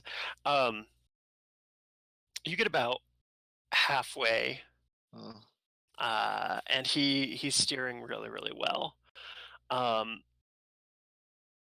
the horse, seemingly underneath the like underneath where you can see, steps off of the road, and the cart tips. I need everyone to make a dexterity saving throw. Oh no. Dexterity, bro. Yeah. At this point, would I have been an octopus? Yeah, sure. Great. I'll use that dexterity. Maybe worse, maybe better. I don't remember. We'll see. That's better than I was expecting. That's a 10. That's an unnatural 20. 15 plus 5.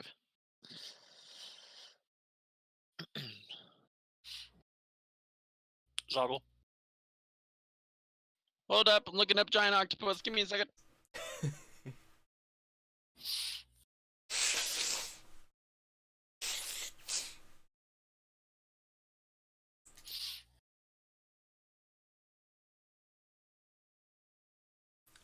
Can some at Razz tell her to roll? Oy Dex? vey. Oh, never mind. Ugh.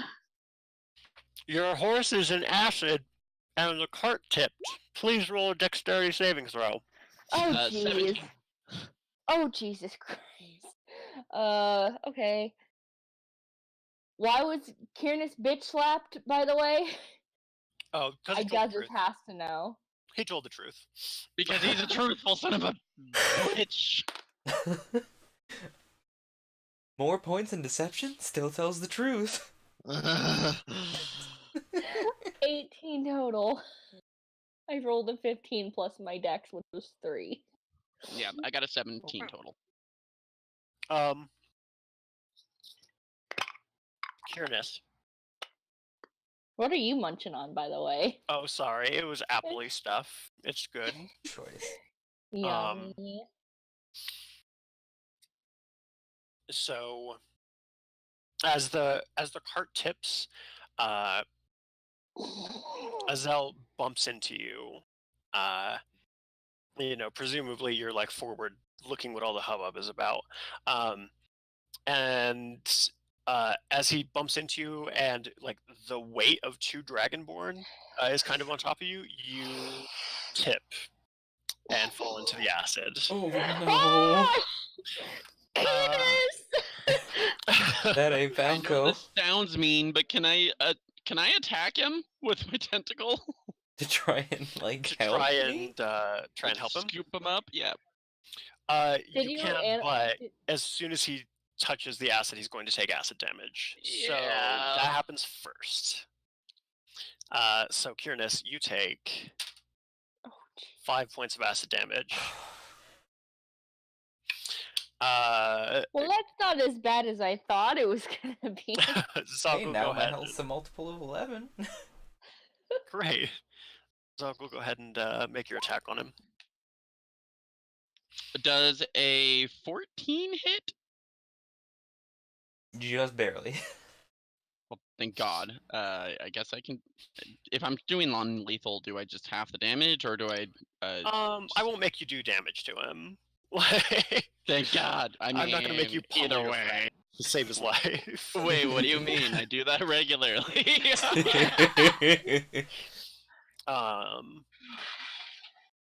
Yeah, so you manage to, like, before Kyr'nes falls all the way into the acid, as like the hiss starts, you wrap around one of his arms and pull him back onto the cart, which kind of not as bad of a tip as before, but the cart kind of like shifts a little bit. Clarification, is like Zogle and an animal right now? Yeah, He's an octopus, yeah.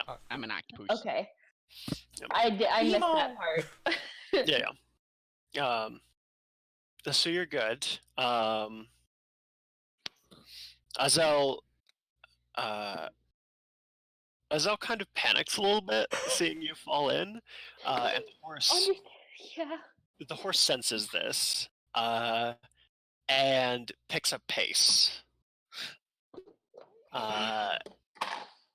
It gets nearly to the end of the acid, and the cart tips again. I need one more dexterity saving throw from one. In the kitchen.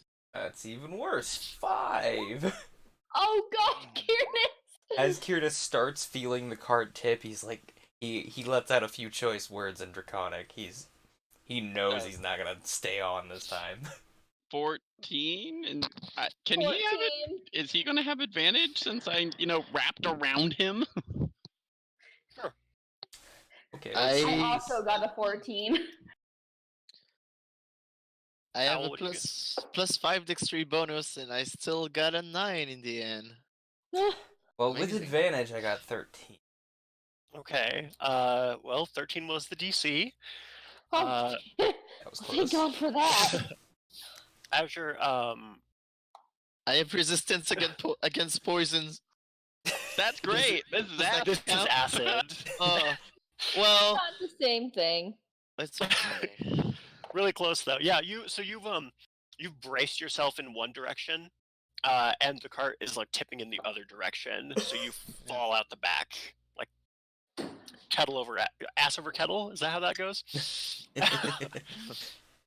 No, I can't use a tentacle attack, but I got a strength +3. Can I try to drag him out too? I'm running out of tentacles. Is Endr just hanging on by yourself, or does Zogle have her? You're hanging out by yourself. Okay. Azure, you take 3 points of acid damage. You can try to pull him out if you want. Go I ahead. have a rope. I have a really long rope. You do have a really long rope. So 20 unnatural. Oh yeah, no. Azure, as soon as you're able to just land on your right leg, and maybe just a toe of the other foot dips into the acid before a tentacle wraps around you and pulls you to safety. Nice island on the boat. I strike a pose. Always gotta be classy about it. Yeah. I'm probably going to be looking at both of them, with the typical Zogle, you're an idiot look. Yeah, he Azelle confirms that you're all good and says, "Oh, we're almost there. That was the most dangerous part. I hope." You hope? And to almost to punctuate his words, another heartbeat goes off on the ceiling above you. This time, none of you knew, so it cracks out, and it really hurts your ears, really bad. Oh, I don't have ears. Then you're fine. Do Oriana, octopodes have ears? I don't know. I mean, I don't think they. think they do. What would be the Do purpose in them? Who knows? Also, Oriana, who is already nursing a massive headache, which is only worse now that she is enshrined in this magic nuked beast. Oh, rip Oriana. She's having a real rough time. Yeah, the heartbeat goes off and she gives out an audible cry of pain. Oh, baby. The internet says that octopodes do not have ears per se, but they do have something called a staticist. Okay. Well, since I basically had to give up on my mission of collecting acid at this point, Yeah. I'm gonna take another one of my tentacles and wrap it around what's her face's eyes, just to see if that helps a little bit. Help the migraine. Block the light. She goes, "Oh, it's slimy, but it's cool." That's what she said.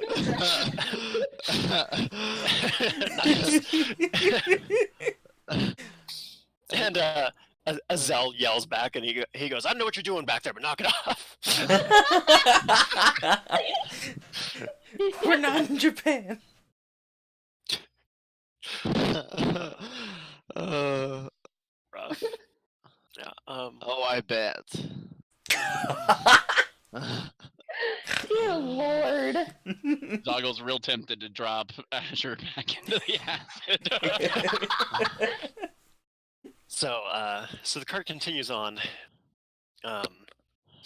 and you start to hear the sounds of like village life. You know, you hear tools clanging on rock. You hear people talking. You hear someone singing a working song. And the cart slows to a stop, just sort of around the bend of like a tunnel that you're entering. And Azelle turns back to you and he says, I need everyone to stay within the covered wagon. Dazim didn't want me to show you this, but I think it's important that you know exactly what is motivating everyone down here. Okay? We're going to go past the village, and no matter what happens, do not let them see that anyone's in the cart yet. Or they may try to stop us. What was that? What The only was sound I could assume that an octopus makes.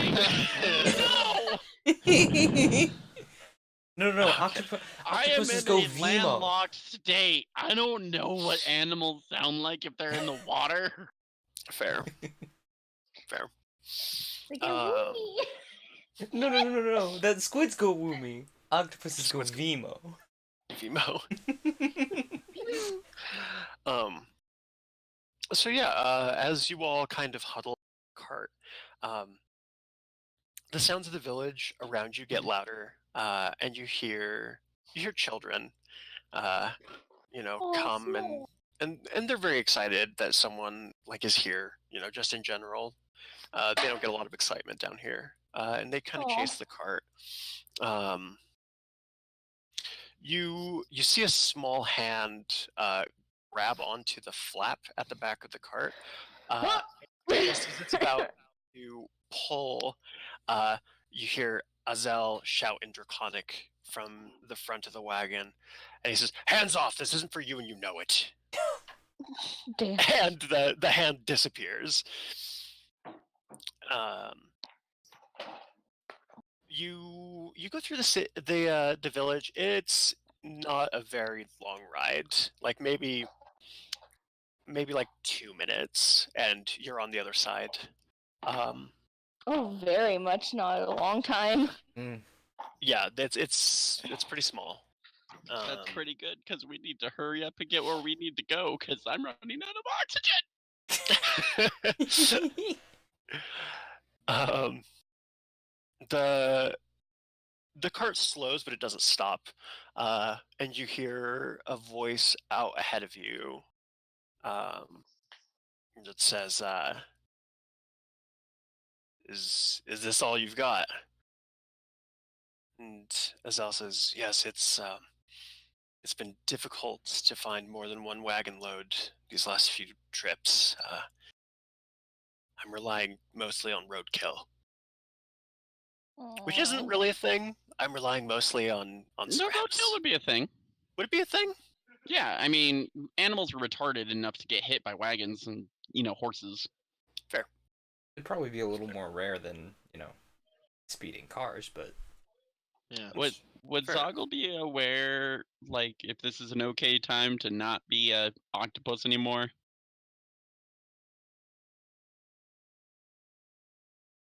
You know what you know. Right. So Handy, basically the question I is, guess. when he warned us, not to let anybody's in the cart, does that mean stay an octopus or else, I'm not a white dragonborn, so that could be real bad? No, that's not what that meant. Oh well, I'll turn out and be like,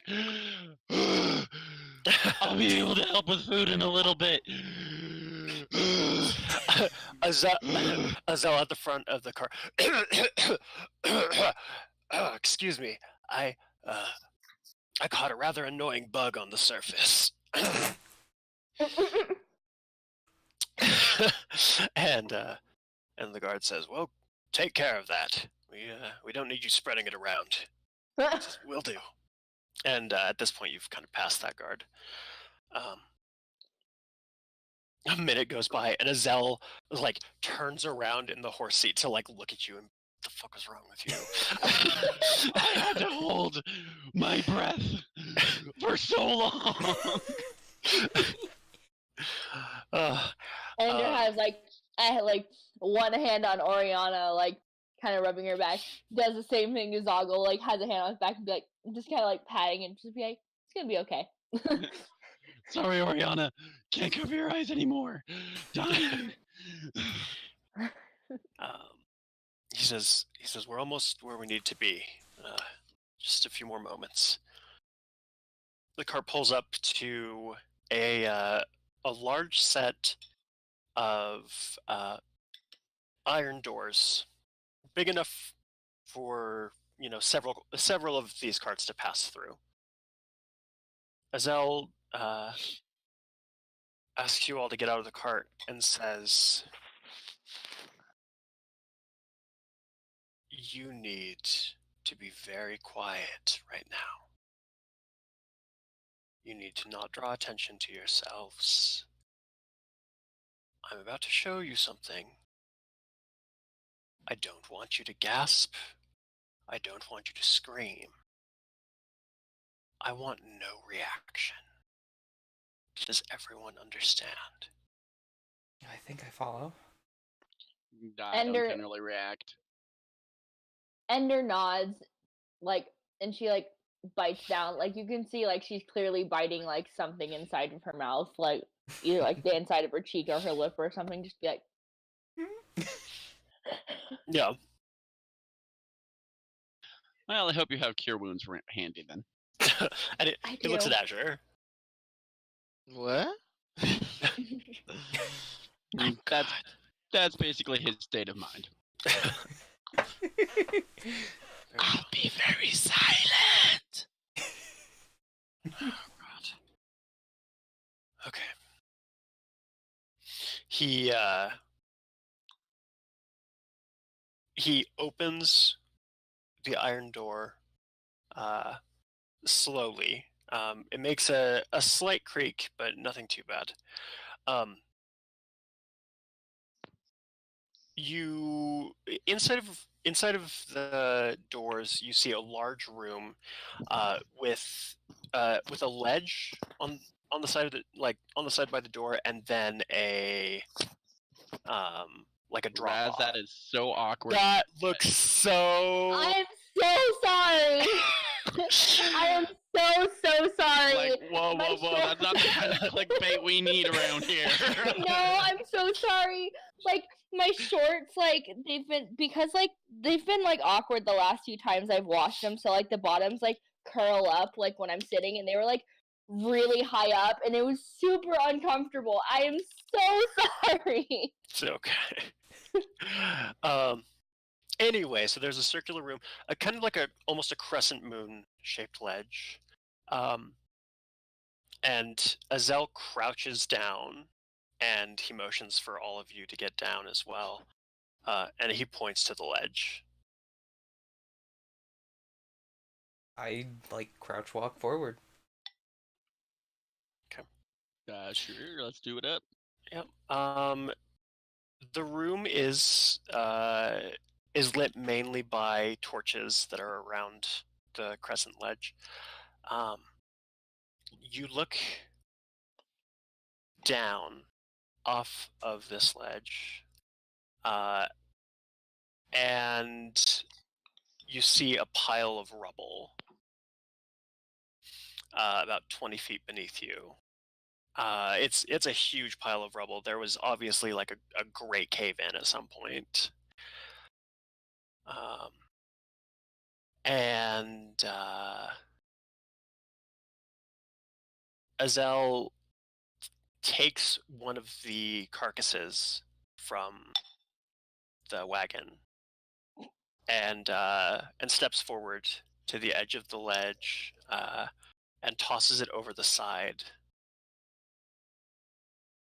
And you hear the very, very slight movement of rock. And coming into view from the shadow of the room is a long neck and an enormous head of a white dragon. Ooh, that bitch is big. And the neck leads down into the pile of rock. And it eats the carcass. Kyr'nes is Just- visibly, like, forcing himself not to say anything, just eyes locked. Mm-hmm. She doesn't seem to notice anyone is in the room. She's so focused on her meal. Her face, you can see like the skin is sucked tight to the teeth, and you can see the top of the jawbones, as if she is starving.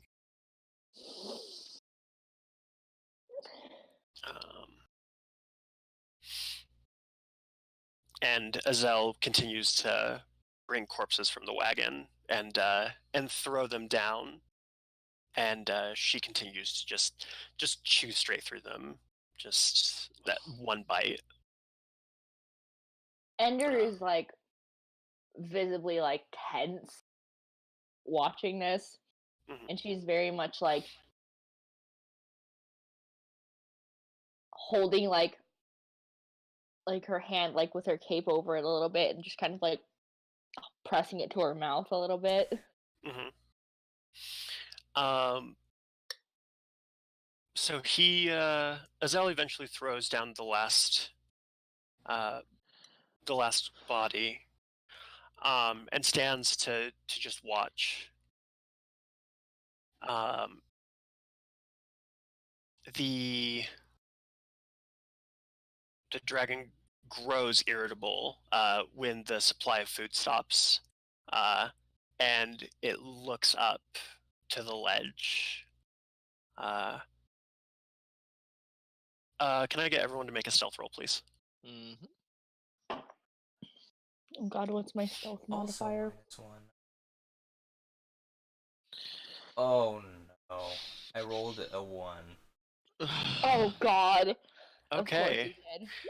Kyr'nes, something possesses you to stand. Just you can't control how emotional you're feeling right now at the sight of your mother. And you stand and make eye contact with her, and she goes into a rage. She her neck starts to crane up towards the ledge, and she gets maybe like 10 feet out from you, and her movement jerks to a stop, as she is completely from the neck down pinned by these rocks that are on her body.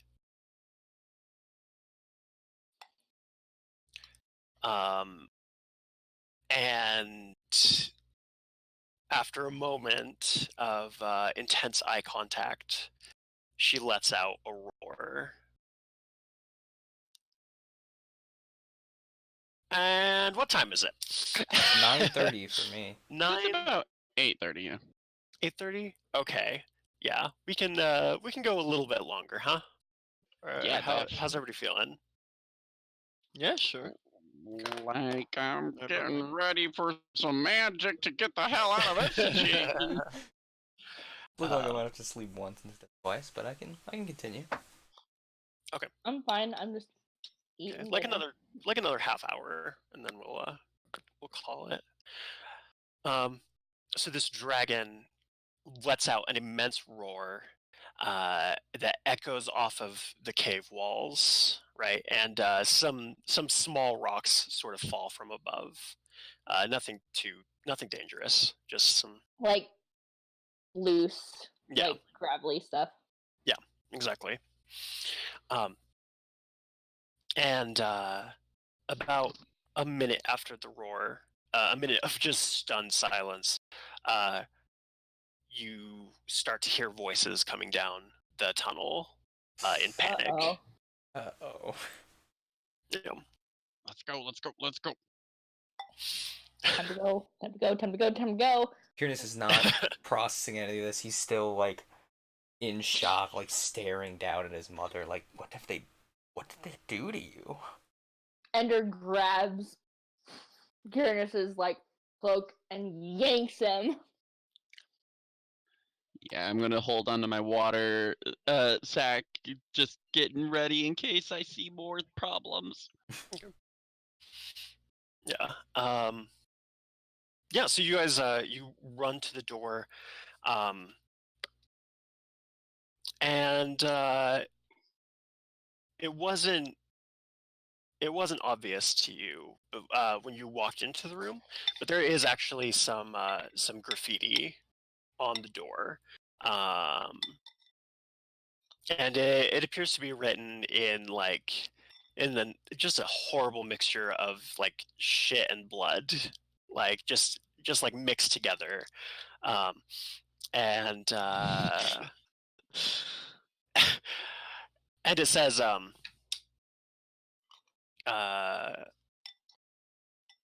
it says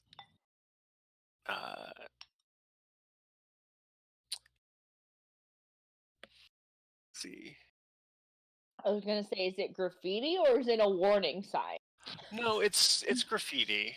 Am It's- am I in front of Kyr'nes? Like, I guess so, because he was standing there and Endr had to grab him, right? Yeah. Can I cast minor illusion to make it look like it's rock instead of graffitis? You want to hide the graffiti? Yeah.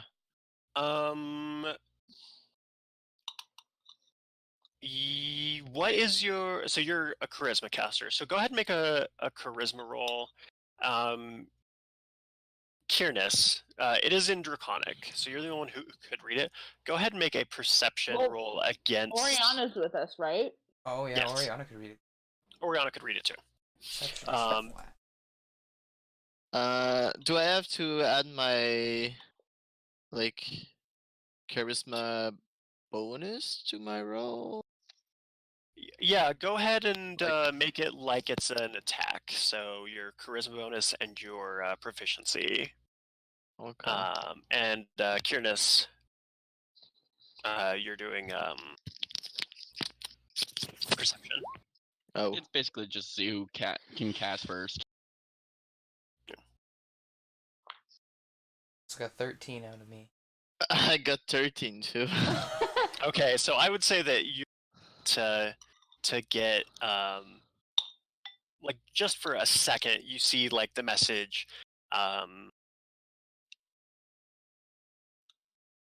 it just says the part that you're able to read says kill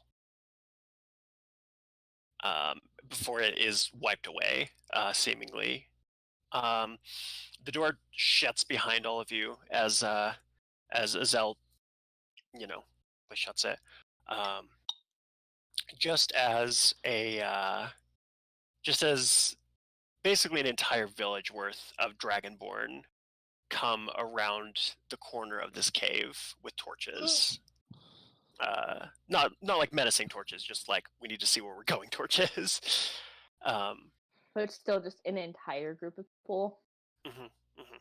As they're headed in, I'll just be like, "We gotta go," and I'll create water to make it rain, just to douse out like the torches, just so we can just get the fuck out. Okay. Now they are filling the one exit, like side to side on this tunnel, just like tons and tons of bodies. Oh, well, Great. At least I stopped half of them from seeing us. I can't be on both sides, guys. Yes. Okay. Can I? Can I? Can I? You. Can I? Could I use like silent image and create a wall so we can hide behind? How big of an area is Silent Image? Let's see. It's 15-foot cube. Oh, yeah. I mean, if you wanted to, you could do that. Yeah, I'll do that so we can hide and see what, like, listen to what they do. Okay. Yeah. So I cast silent image as like a wall, like that looks like one of the cave walls, and I'm like, guys, come over here, as I'm just standing like behind this wall, I guess. Is that clear? Yeah, Yep. that Yeah. makes sense. Is everyone gonna hide behind the wall? Yes. I think Just y'all until are we gonna figure have it to out. drag Kyr'nes along with you because he's still Yeah. zoned in on this. No. Endr is actively still has a hand on his like cloak and is dragging him. Well, Kyr'nes, are you resisting? I'm not resisting. I'm just not. Okay. Actively helping her move me that way. Kyr'nes, there are issues happening right now, and I understand that you're upset, but you need to pay attention. Upset is putting it mildly. Yes, but you already knew bad shit was going to happen when we were coming here, so you need to pay attention. It's at this point that the crowd enters this sort of exterior room where the doors are, and Azelle kind of looks in your direction and understands, and looks back and he says, "My apologies. I was feeding the mother, and she I didn't bring her enough, and she got angry. Everything's fine." And a male dragonborn steps forward. He's in like leather,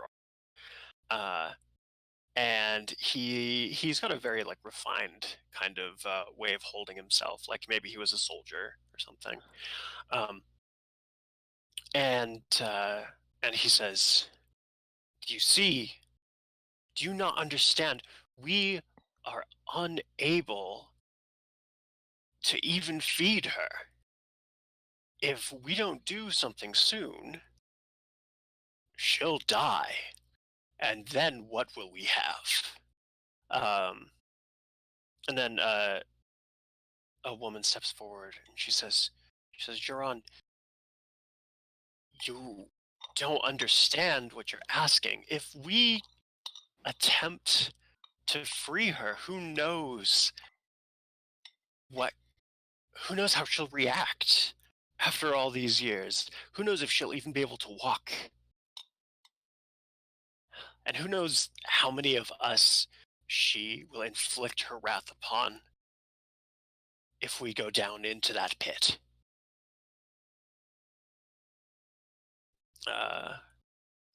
And Azelle says,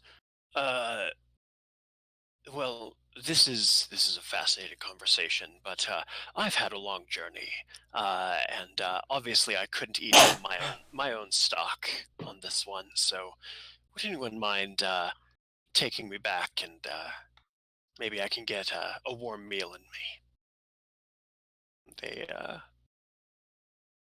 And Juron says, "We need to have a meeting in my quarters. We need to decide something." And the crowd kind of disperses, all talking amongst themselves, back to the village.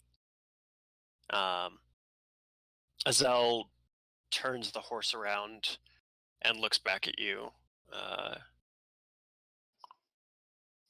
And a guard turns and says, "Mr. Azelle, you all right? You didn't get injured, did you?" And he says, oh no, I was just thinking, what good security we have here. A dragon completely blocking one exit, and so I mean, the village is there's only one path into it and one path out. That's wonderful security. And the guard says, yes, it does make our job easier. Are you all right, sir? He says, yes, I'm fine. I'm just very hungry. And leads his horses down the tunnel, leaving you guys alone behind your illusory wall. Joy be us. Uh, I think we need to guide their decision, everyone. I don't think taking the warlike path is going to go well for them. It's kind of what landed them here, judging by my mother's reaction. We're going to need to try to convince them to go about this diplomatically. Yes, but unfortunately, I don't think they have the same kind of time that this other person was saying that they would want. It's unfortunate. Yeah, it doesn't seem like there's a whole time. Kyr'nes, you're the only one that can get us that way. Go to the guard. Do we have any chains? Chains? Chains? Yes. I suppose I You could... don't understand, you two. If you think about it, we're not welcome here. We're much True. like the people out there, but down here. I suppose I could cast illusory chains. That would... Maybe just like one of those silent images again. That might help. I suppose I could work in concert with Azure, the illusion. yeah. And Concert.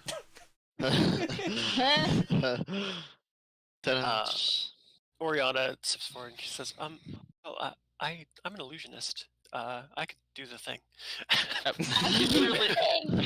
And then Zogle's gonna sit there and be like, you know, I have a great idea. She's an illusionist. You can do the thing. Cool. So, is that your plan? You're gonna walk into the... So what exactly is your plan? Like, talk me through it. Basically, there's no way for us to like bypass the guy, or if not without using like a shit ton of spell slots, and probably failing, because how many of us actually have dexterity? No kidding. I do. So it would probably just be easier to try to talk our way into the village, via he being a slave master, even though you are a small boy, and just do that. Just kind of pull that kind of like, I caught these 4 snooping out around one of the entrances to the caves. I thought I should bring them here so we can sort that out. Okay. And or we knock the guard unconscious and just walk. I mean, either way is fine. I think let's try the deception first. Or if there's only one guard, I can use Phantasmal Force to make them think that there's no one. Also not a bad point. We could Wait, do what it does that that way. spell do? Yeah, but doesn't that do him a lot of damage, though? Yeah, It doesn't do Phantasmal damage Force. if my illusion doesn't do damage.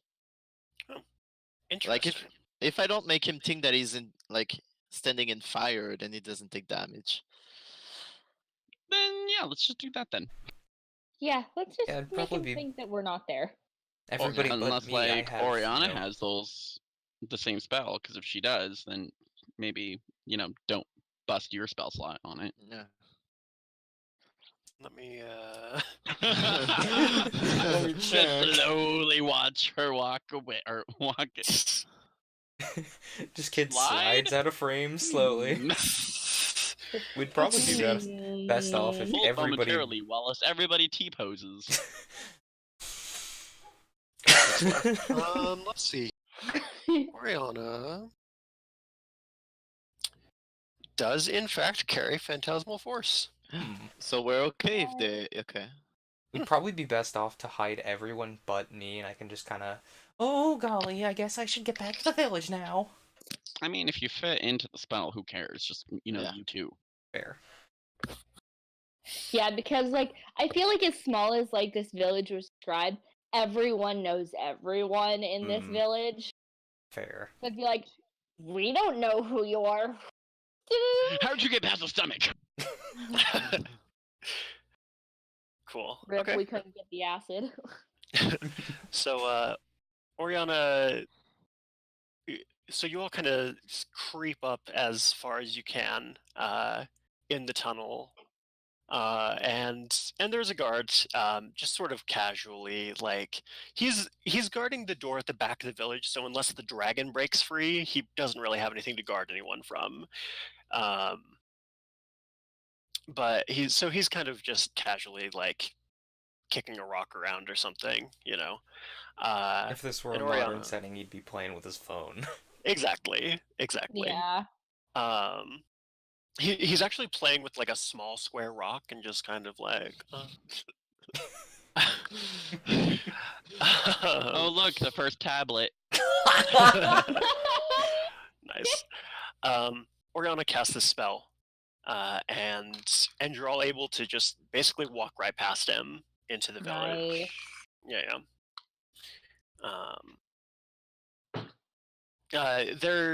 There's only a couple of buildings really. Like some of them have like separate rooms that you can enter from the outside. So it's like you can fit 2 or 3 dwellings into one building, maybe. And one dwelling in particular has like a lot of light coming from within it, and there seem to be a lot of people clustered inside, all having a very, very loud discussion. This is where the meeting's being Yeah, held. I was gonna say, picking up on that, that's probably the meeting. Yep. Definitely gonna go there. Well, we have a choice here, guys. Do we try to be all sneaky, or do we just waltz on in as in typical standard us, and probably get our shit wrecked, but, do some good? I mean, I could probably curry some favor. There's definitely gonna be at least a few people surprised to see me alive. All right, well, waltz on in. Good plan. Let's go. We're all Sure. essentially like under the invisibility cloak, and then Kyr'nes like poof, into existence. Yeah. We're only to one person under the invisibility cloak. As you all like are discussing this plan, Oriana's like, "Why are we using so many spells if we're just gonna tell them we're here?" But also like just kind of under her breath, just like this is not how we do things in the guild. Oh, Welcome to Oriana, us. you need to get out more. I just like open the flap or door or whatever, and I'm like, "Hey, you're all gonna be super pissed I'm here, but by the way, I can feed you all if you don't kill me right now." You're not even gonna let me lead into the room. Just gotta like.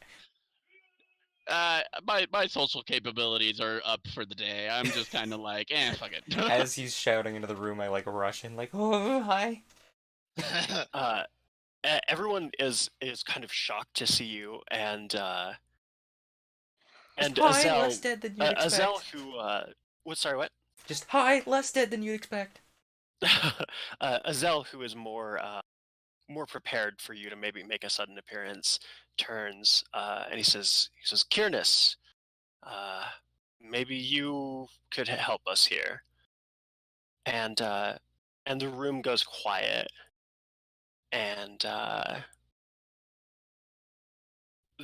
Lima looks at you, and she approaches you across. And she says, "Kyr'nes, is it really you?" In the flesh, or scales, I suppose. She, Like I said, noticeably less dead than you'd expect. She tears up, And her teary face is the last thing we see. Yep. So that's gonna be that for this week. Because I need to prepare More. more. Cliffhanger, hanging from Cliff. a cliff. And that's why he's called Cliffhanger. Cliffhanger. Yes. Yeah.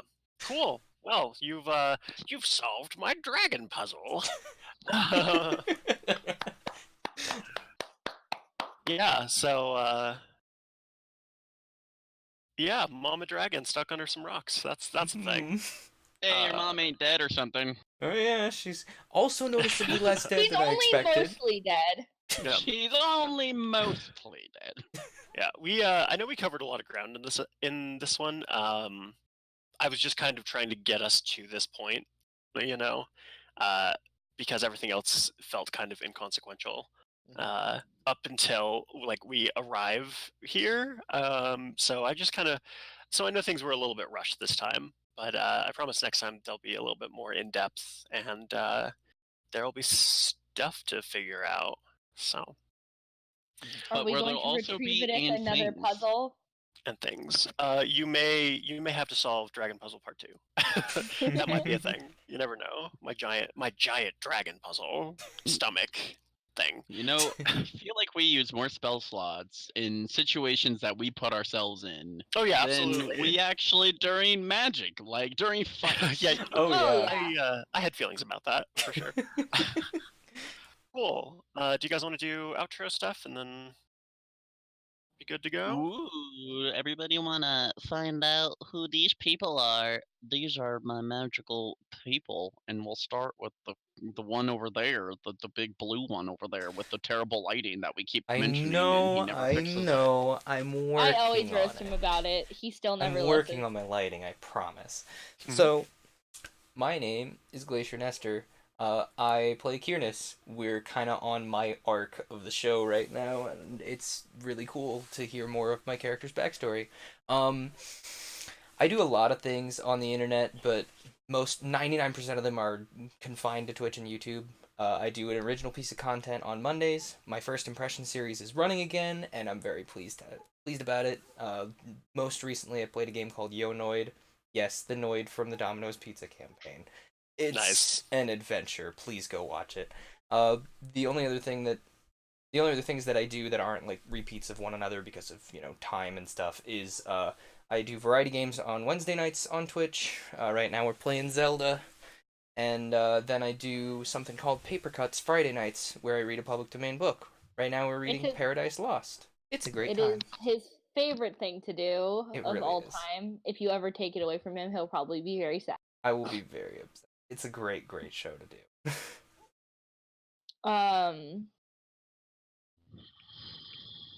Someone else go. I'm figuring out my whatnots. I should make clear it's Glacier_Nester except for where underscores aren't allowed, and then there's a space there.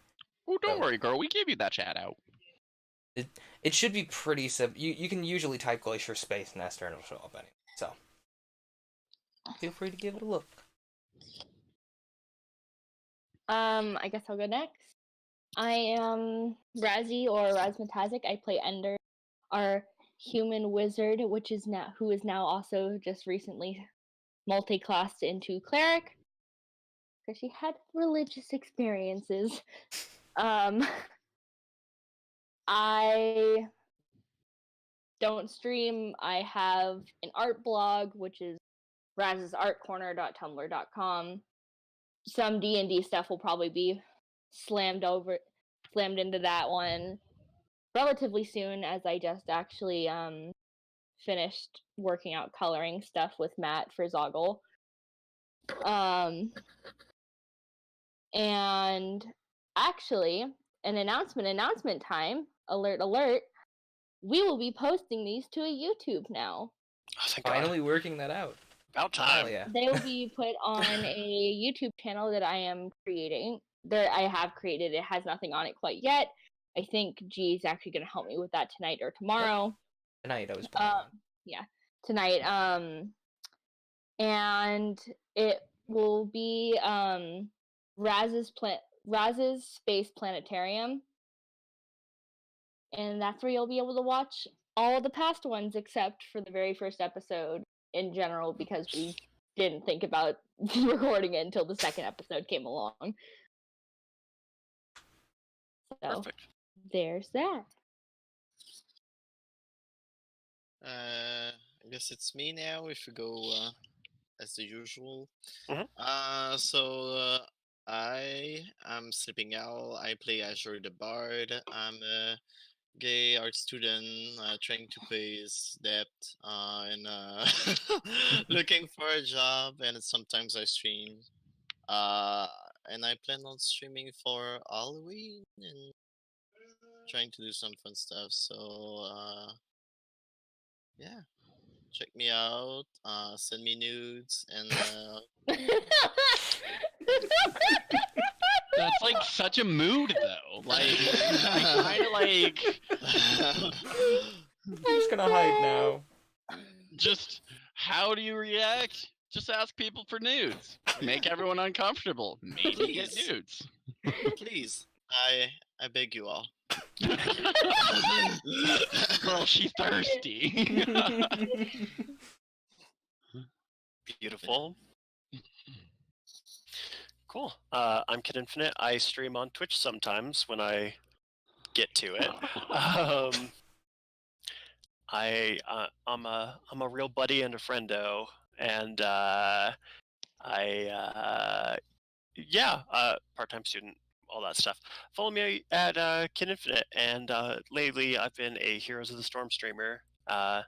Because it's my current obsession, and I love Blizzard, and BlizzCon is coming up, so it's going to be amazing. That's it. That kind of leaves me to this place of magic and wonder that is called my channel. It's over there, right above. Oh my god, my finger keeps disappearing. But yeah, we're doing that 40 hours a week streaming stuff, and it's great. Come check us out. Come check out all of the friends. They are all shouted out. Razz is the only one that can't really shout out because it doesn't really work. Yeah. Not But quite. otherwise, yeah, we do a little bit of everything over here on the Matthatter Please channel. And also, I guess, announcement, red alert, blah, blah, blah. We do have one of my really great artsy fartsy friend who is going to be doing little comics that will probably release on my Instagram of all of our misadventures and maybe some misadventures of my other D&D characters. Heck! Wow. That's a So big. look for that. That's cool. I like that. He said he'll probably do like one a week, and it'll just be little quippets of different random stuff. I'm hoping he's going to be doing the moment where Zogle's being tossed around by a giant plant, and every now and again pops in the door frame. Yes. Endr. Yeah, Free and me, they're just like, Seymour. "Feed me. Does it have to be mine?" No. Yeah, and you're just reaching for him, flailing everywhere. There should also be a release of different Zogle pictures here soon, because everybody has made little Zogles, and so it would be awesome for y'all to see it. Maybe. So yeah, by the way, if you guys want to give me your descriptions of your different characters, send it to my Discord, and I'll try to figure that out. Oh, Kid, can you send me a description of about the dude that I'm all upset that he died, even though I haven't Belvar. really actually cared. Belvar's name? Sure, you remember Clarella, but not Belvar. Zogle cares. Fair. Matt's real bad at names. Fair enough. Actually, oh my god, before we end, I found something in my sketchbook that I drew at the beginning. Oh, I know what you met found. Belvar. This will be good. Okay. Oh it's wait, farther. we didn't get to mention Clarella this session, did we? Nobody What? mentioned Clarella. Cute. How did we not manage to mention our favorite person trying to steal a bunch of Dalmatians? Okay, well. Good note to end on, right? The roast will never end, kid. That's okay. Never change, kid. Never change. I'll talk to We you love you guys just the way later. you are. Bye. Bye. Goodbye. Bye.